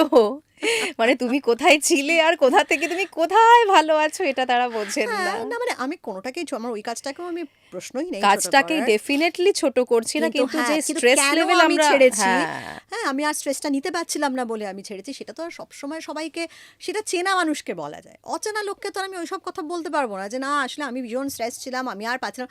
প্রশ্নই ওঠে না। তো কাজেই তাদেরকে আমি বলি যে, "সবসময় একটা কাজ আর কত বছর করব? ২৪ বছর করেছি, ২৪ বছর। এবার একটা নতুন কাজ করছি। এটা আমার খুব শখের কাজ, এটা আমার খুব পছন্দের কাজ। ওটাও আমার খুব পছন্দের কাজ আমি করেছি। আর এটাও আমার খুব পছন্দের কাজ আমি করছি। কাজেই ওরকম কোনো ব্যাপার নেই। কিন্তু এটা আমি দেখেছি। এটা কিন্তু হয়। হয়।" হ্যাঁ, আমার কেন জানি মনে হয়েছিল যে তুমি হয়তো এগুলো ফেস করতে হুম, পারো, হুম, বিকজ হুম। মনে আছে আমি তোমার কাছে গেছিলাম একবার। মানে আমার সামনেই সামথিং এরকম কেউ একটা হয়েছিল কিছু বোধহয় না? বলেছিল। হ্যাঁ, হ্যাঁ, হ্যাঁ। না, আমার না, ওর এটা আমার জন্যই খুব মনে শুনতে হলো। হয়। এটা আমি প্রত্যেক এক্সিবিশনেই শুনি। একেকজনের কাছ থেকে শুনি। ব্যাপারটা অনেকটা এরকম আরকি। মানে যে আপনি কি করতেন আর কি করছেন? মানে why? মানে কি করছি, মানেটা কি? আমি কি করছি? আমি তো নিজে ডিজাইন করছি জামাকাপড়, সেগুলো বিক্রি করছি। মানে মানে এখানে প্রচন্ড ক্রিয়েটিভ একটা কাজ। মানে এখানে খারাপ কি করছি আমি এবং জানি না। একটা মানে বিজনেস করা, হ্যাঁ, মানে সেটা এটা তো অবভিয়াসলি আমাদের না বাঙালিদের হ্যাঁ, মধ্যে না এটা একদম। খুব সত্যি কথা। হ্যাঁ। ব্যবসাটাকে যদি এটা একটু একটু ছোট করে জায়গা দেখে, দেওয়া হতো, একটু ছোট করে দেখে সত্যি। বেশিরভাগ মানুষ। ওই আবারও বলছি, সবাই নয়, কিন্তু বেশিরভাগ মানুষ না, মানে মানে ব্যাপারটা এরকম যে ও কি করে? হ্যাঁ, ও তো জামাকাপড় বিক্রি করে। মানে ব্যাপার তো ঠিক আছে, জামাকাপড় বিক্রি করা সেটা কোনো খারাপ কাজ নয়। সেটা কোনো কোনো ছোট কাজই তো কাজ, ছোট কাজ কোনো কাজই ছোট নয়। নয়। না, কিন্তু মানে যদি কম্পেয়ার করতে হয় যে এই ছিল, এই করত, এখন আমার একজন পরিচিত, সে মানে খুব ভালো চাকরি করত। তারপর সে চাকরি ছেড়ে বিজনেসে এসছে। এই সেম বিজনেসে এসছে। তো এই এক্সিবিশন করতে, করতে তার সঙ্গে আমার বেশ ভালোই আলাপ হয়ে গেছে। মানে খুবই, তো আমি তাকে একবার জিজ্ঞেস করেছিলাম যে, "এই তোমাকেও এরম?" বলে, "বাবা বৃষ্টি, আমায় যে কত শুনতে হয়েছে তুই ভাবতে পারবি না। আমাকে প্রচুর।" সে আরো অনেকটা বড় আমার থেকে। সে প্রায় ৭-৮ বছর ধরে বিজনেস করছে। সে বলছে, "বাবা প্রচুর শুনতে হয়েছিল রে শুরুতে।" আমি বললাম, "কেন বলো তো এরকম?" বলে, "তোকে তো আরোই শুনতে হবে। কারণ তুই একটা নোন ফেস, তুই এতদিন ধরে তোকে লোকে দেখেছে, তোকে তো আরোই শুনতে হবে।" আমি বললাম, "কেন?" তখন বলছে, "ওই যে বাঙালিরা কেন জানি না বিজনেসটাকে না এখনো সেইভাবে দেখতে পারে না।" তাই বাঙালির ব্যবসাও করা হয়ে হ্যাঁ, ওঠে না। তবে এখন একটু চেঞ্জ হচ্ছে। না, অনেকেই চেঞ্জ তো তো ডেফিনেটলি হ্যাঁ, হয়েছে। আগের থেকে অনেক চেঞ্জ হয়েছে। হুম। আগে যেমন একটা কনসেপ্ট ছিল বাঙালি ব্যবসা করতে পারে না, এটা অনেক চেঞ্জ বা হচ্ছে করবেই আস্তে। না আরকি। ওইদিকে হ্যাঁ, যাবেই না। মানে এখন তো স্টার্টআপস অনেকেই করছে। একদম, একদম, একদম। মানে এবং ভ্লগস এই সেই ভালোভাবে, সব ভালো। ভালোভাবে করছে। কেন নয়? যার যেটায় গুণ আছে, যার যেদিকে ন্যাক আছে, সে ভালোভাবে কাজটা করতে পারলে কি মানে প্রবলেমটা কি? মানুষের ভালো থাকাটা ম্যাটার করে বলো এন্ড অফ দ্য ডে। মানে একদম। আমি সবসময় ভাবতাম যে ভালো থাকাটাই সবথেকে বেশি হুম, প্রয়োজনীয়। একদম। আমরা কত স্ট্রেস নিই সব কিছু নিয়ে, কিন্তু দিনের শেষে ভাবো বাড়ি যখন ফিরি ঘুমোতে যাই, তার আগে আমরা যদি সত্যি সত্যি একটু একটা দীর্ঘ নিঃশ্বাস পড়ে আমাদের, তার মানে আমরা কোথাও না কোথাও ক্লান্ত। ভালো থাকাটা খুব জরুরি, আমরা এটাই ভুলে যাচ্ছি সব কিছুর মধ্যে বলো। ওই যে রেসটা, ওটা একটা বড় সমস্যা। সারাক্ষণ সবাইকে রেসে চলছে। থাকতে হবে, সবাইকে দৌড়তে হবে। তার জন্য যদি আমি তো বলছি, আমি সত্যি কথা বলছি যে আমি এখনো পর্যন্ত আমার বিজনেস সেই জায়গায় যায়নি যে আমি প্রচুর টাকা রোজগার করছি। সত্যি বলছি, হ্যাঁ। আমি যতদিন চাকরি করেছি শেষ দিন পর্যন্ত, আ মাসের শেষের তারিখে যে একটা অ্যামাউন্ট স্যালারি আমার অ্যাকাউন্টে ঢুকতো, সেই নিশ্চয়তা তো এখন আমার নেই। কখনো কখনো কোনো কোনো মাসে বেশ ভালো হয়, কোনো কোনো মাসে একদম ড্রাই যায়। কিন্তু তার জন্য যে আমার খুব মন খারাপ, না আমি কত টাকা রোজগার করতাম এখন কোনো মাসে হয় কোনো আমার তো একবারের জন্য সেটা মনে হয় না। ঠিক আছে, ওকে, ফাইন, মানে আমি তো জানি কম হবে, হ্যাঁ, যতক্ষণ না আমি, যদি না পারি আমি ব্যবসাটা সেই জায়গায় তুলতে, আমি তার জন্য আমি যে খুব এফর্ট দিয়েছি এখনো পর্যন্ত তা নয়, চেষ্টা করি। কিন্তু হ্যাঁ, ওই এত বছর চাকরির পর আমিও একটু লেট ব্যাক হয়ে গেছি সত্যি, তাও চেষ্টা করি। কিন্তু না হলেও মনে হয় যে না আরেকটু করতে হবে, কিন্তু সেটা কিন্তু করতে হবে মনে করি শুধুমাত্র টাকার জন্য না, টাকা তো নিশ্চয়ই আছে, কিন্তু আমার মনে হয় যে না আমার জিনিসগুলো আরেকটু লোকের কাছে যাক, আরেকটু প্রচারটা হোক, লোকে কিনুক। হ্যাঁ, আমি একটু লেট ব্যাক হয়ে যাচ্ছি, আমার আরেকটু ফেসবুক লাইভ করা উচিত। আমি সপ্তাহে 2টো ফেসবুক লাইভও যদি না করি তাহলে কি করে হয়, আমি 10 দিনে একটা করছি, এগুলো আমি নিজেকে নিজে বোঝাই। কিন্তু সেটা কিন্তু মানে শুধু টাকার জন্য না, টাকা তো অলওয়েজ, টাকা দরকার, 100 বার টাকা দরকার, কিন্তু তার সঙ্গে আরও অনেক কিছু দরকার। না গো, প্র্যাকটিক্যালি এই যে জায়গাটা তুমি বলছো না, এটা না আমাদের হয়েছে অত হাই লেভেল স্ট্রেস নিয়ে নিয়ে হুম আমরা ভীষণ ক্লান্ত হয়ে গেছি ভেতর থেকে। কোথাও না কোথাও হয়তো আমাদের ক্লান্ত মনে তো হয় যে ঠিকই। আমাদের একটুখানি রেস্ট দরকার, যে রেস্টটা আমরা অত বছরে পাইনি। আমি এখন প্র্যাকটিক্যালি ফিল করি, আমার ডক্টর আমাকে বলেছে যে তুমি রেস্ট পাওনি, তুমি বছরের পর বছর 2 ঘন্টা 3 ঘন্টা 4 ঘন্টা ঘুমিয়েছো, হ্যাঁ, শেষ করে ফেলেছো এবং সেই নিজেকে। এইটা কিন্তু ওই ওই আবার বললাম ওয়ার্কিং মাদার, কারণ আর আমাদের তো শিফট, যেহেতু আমরা নিউজ চ্যানেলে চাকরি করতাম, ভোর 4:30-র সময় গাড়ি আসতো, ভোর 5:30-র সময় গাড়ি আসতো, রাত্রিবেলা তার জন্য যদি 10টায় শুয়ে পড়বি কোনোভাবেই হতো না, বাচ্চা, কাজে তার পড়াশোনা দেখা, তাকে সামলানো, তার টিফিন, মানে সব কিছু করে শুতে যেতে যেতে সেই 12টা 12:30, ঘুমোতে ঘুমোতে 1টা, আবার তুমি উঠে পড়ছো 4টে। এটা তো দীর্ঘদিন আমাদের হয়েছে না। তো কিন্তু আমরা সেটা করতে পারিনি, মানে আমরা যে একটু ম্যানেজ করব, অনেকে হয়তো পারে, যাদের যেটা বললাম যে খুব যদি স্ট্রং একটা সাপোর্ট থাকে বাড়ির, হয়তো পারে। কিন্তু এই সমস্যাগুলো আমার মনে হয় ওয়ার্কিং মাদারদের তো খুব হয়, খুব হয়। হ্যাঁ, তবে এটা ঠিক যে অনেকে হয়তো যারা মিডিয়াতে চাকরি করবে ভাবছে, তারা অনেক ক্ষেত্রে হয়তো আমাদের কথা শুনে একটু একটু নেগেটিভ হয়ে যেত, কিন্তু সেটা হওয়ার কোনো দরকার না, নেই। তবু বৃষ্টিদি আমি কিন্তু পজিটিভিটি খুব একটা দিই না। আমি যদি আমায় কেউ জিজ্ঞেস করে এখন এসে যে মিডিয়ায় চাকরি করতে চাই, আমি বলি আগে জেনে নাও হুম। কতটা তোমার ক্যাপাসিটি, তুমি কতটা নিজেকে মানে হ্যাঁ, ওই জায়গায় নিয়ে যেতে এটা পারবে, এটা এ- জেনে নাও, এটা আমি বলি। এক্স্যাক্টলি, এটা তুই খুব ঠিক কথা বলেছিস। এটা বিশেষ করে মেয়েদের বলবো, বিশেষ করে। হ্যাঁ, নিশ্চয়ই জার্নালিজম পড়ছে, তারা জার্নালিস্ট হতে চায়, 100 বার কেন হবে না, কিন্তু হওয়ার আগে, ঢোকার আগে এইটা ভাবতে হবে যে তোমার ফ্যামিলি লাইফ কিন্তু খুব হ্যাম্পার করবে, করবেই। করবেই। সেখানে তোমার যদি ফ্যামিলির খুব ভালো সাপোর্ট থাকে, বা তুমি যদি নিজে মনে করো যে ঠিক আছে আমার কাছে প্রায়োরিটি হবে আমার কাজ, সেকেন্ড প্রায়োরিটি হবে আমার ফ্যামিলি, দেন ইটস ওকে। নইলে কিন্তু একটু ভেবে, মানে পরে যেন রিগ্রেট না করো। মেয়েদের কাছে আমার এটাই বলার আছে, মিডিয়ায় চাকরির ক্ষেত্রে আমি বলবো যে অফকোর্স করবে, কেন করবে না, নিশ্চয়ই করবে, কিন্তু এইটা মানিয়ে নেওয়া, অনেকেই তো মানাতে পারে না, না, একটা ভীষণ। মানানো অসুবিধাও, দেখো আমরা কিন্তু হ্যাঁ, প্রচুর অসুবিধা ফেস হ্যাঁ, করেছি। তো তাহলে ইউ হ্যাভ টু বি মানে স্ট্রং ইনাফ যে তুমি কিন্তু এই অসুবিধাগুলো ফেস করবে। তাহলে ইদার তোমার খুব স্ট্রং একটা ফ্যামিলি সাপোর্ট দরকার, তোমার যদি সেটা থাকে তাহলে ঠিক আছে, তাহলে অনেকটাই ঠিক আছে যে হ্যাঁ আমার ফ্যামিলি ভীষণ স্ট্রং সাপোর্ট আছে, আমার বাচ্চা কাচ্চা হলে সেটা আমার ফ্যামিলি অনেকটাই দেখে নিতে পারবে, I can continue with my work, এবং সেখানে আমি নিজের জন্য সময়, যেটা আমাদের নিজের জন্য সময় বের একদম করতে আমরা পাইনি পারতাম না, এই যে আমরা বছরের পর বছর ঘুমোতে পারতাম না 3 ঘন্টা 4 ঘন্টা, মানে সেই ঘুমটাই ছিল না। তো কাজে আমি সেটাই বলছি যে এটা ভালো করে ভেবে নিতে হবে, বা তুমি যদি মনে করো যে না আমার কাছে ক্যারিয়ার ফার্স্ট, হতেই পারে, অবশ্যই, কোনো প্রত্যেকটা ভুল নেই মানুষের, তাতে। কোন ভুলের তো কোনো প্রশ্ন, কোনোটাতেই কোনো ভুল নেই। আমাদের এগুলো বলা নিজেদের লাইফ এক্সপিরিয়েন্সে, এটাই বলা যে ঢুকে তারপরে যদি রিগ্রেট করো দ্যাট ইজ ব্যাড। সময়টা চলে যায় তো। এক্স্যাক্টলি, তো কাজেই এইগুলো ভেবে, আমার ধারণা সব চাকরির ক্ষেত্রে, কিন্তু হ্যাঁ মিডিয়ার ক্ষেত্রে যেহেতু অনেক বেশি সময়, হ্যাঁ, এবং অনেক বেশি ভুলভাল সময়, কারণ এটা 24 ঘন্টা নিউজ চ্যানেল, সবসময় যেই মানে যে চ্যানেলটা চলছে তাকে চালানোর জন্য তো সব রকম শিফট থাকবে, এবং তোমাকে সব কিছু করতে হবে, পুজোয় তুমি ছুটি পাবে না, তুমি যে কোনো অনুষ্ঠানে ছুটি পাবে না, মন খারাপ লাগবে ঠিকই, কিন্তু সেটা নিয়ে তুমি যদি ভাবো যে মাই গড আমার তো লাইফটাই শেষ হয়ে গেল, তাহলে তুমি রিগ্রেট করছো। এগুলোকে কিন্তু তুমি আগেই ভেবে নেবে, কারণ আমরা এত বছর সেটা করেছি। হ্যাঁ, মন খারাপ হয়েছে, বিশেষ করে মা হয়ে যাওয়ার পর মন খারাপটা বেশি। তার আগে অবধি অতটা মন খারাপ হতো না, ঠিক আছে রোজ ডিউটি করছি, নো প্রবলেম। কিন্তু এটা ওই মা হয়ে গেলে সমস্যাটা তো থাকেই। বাচ্চা বাড়িতে ওয়েট করছে, হ্যাঁ পুজোর সময় মাম্মা তুমি কখন আমাকে নিয়ে বেড়াতে যাবে, সরস্বতী পুজো কেন মা বাড়িতে করছো না। আমার মেয়ে খুব বলতো, আমার সব বন্ধুদের বাড়িতে সরস্বতী পুজো হয় মা, আমাদের বাড়িতে কেন হবে না। তখন আমি ওকে বুঝিয়েছিলাম যে বাবু, আমি ধর 1 বছর সরস্বতী পুজোয় ছুটি পেলাম, কিন্তু তার কোনো গ্যারান্টি নেই যে আমি প্রতি বছর সরস্বতী পুজোয় ছুটি পাবো। আর আমি সেটা চাইতেও পারবো না যে না আমার বাড়িতে বাচ্চা আছে, আমার সরস্বতী না, পুজো করা হবে। যায় না সেটা। সবার বাড়িতেই বাচ্চা আছে, এটা পসিবল না। তো কাজেই এইগুলো তোমাকে কিন্তু মানিয়ে নিতে হবে। এবার তোমার যদি ফ্যামিলি খুব স্ট্রং সাপোর্ট থাকে, তাহলে কি তোমার অ্যাবসেন্সেও সরস্বতী, আমার যেটা সম্ভব হয়নি, তোমার অ্যাবসেন্সেও হতে পারে সেটা। তো সেটাই বলছি যে মানে এই দিকগুলো ভেবে ব্যালেন্স করে নিশ্চয়ই করবে। আর ওই যে একটাই আশা, একটু সিস্টেম চেঞ্জ হবে, না, সেই আশাটা তো সত্যিই আছে গো, সেটা যেন হয়। যেন হয়। মানে মানুষ যেন একটু কম্প্যাশনেট হয়, মানুষ যেন একটু মানবিক হয়, মানে এটা তো আমার আশা। এবং মানে সেটা আমি তখনই চাই হবে যখন গোটা সিস্টেমটা একটু চেঞ্জ হবে। আস্তে আস্তে পুরোটা চেঞ্জ করতে কোনো হবে। কোনো একটা মানুষ এটা কিছু না করতে না পারবে না না, না না, কিচ্ছু একটা পারবে মানুষ না। দিয়ে হবে না, মানে চেইন ওয়াইজ এটা হ্যাঁ, পুরোটা একদম সবাইকে একটু একটু করে বদলাতে হবে, মানুষকে মানুষ ভাবতে হবে, মেশিন না ভেবে। একদম এটা খুব জরুরি। একদম। তার জন্য কোম্পানিগুলোকেও ওই র্যাট রেস বলবে যে র্যাট রেসে না থাকলে রোজগার কি করে হবে, সবই মানছি, কিন্তু কোথাও একটা তো একটা মিডল লাইন, একটা একদম যেটা যেটা আগে ছিল, হ্যাঁ যেটা যত দিন যাচ্ছে যত চলে যাচ্ছে চলে যাচ্ছে চলে যাচ্ছে, সেটাকে আবার একটু ফিরিয়ে না আনলে মুশকিল আর কি।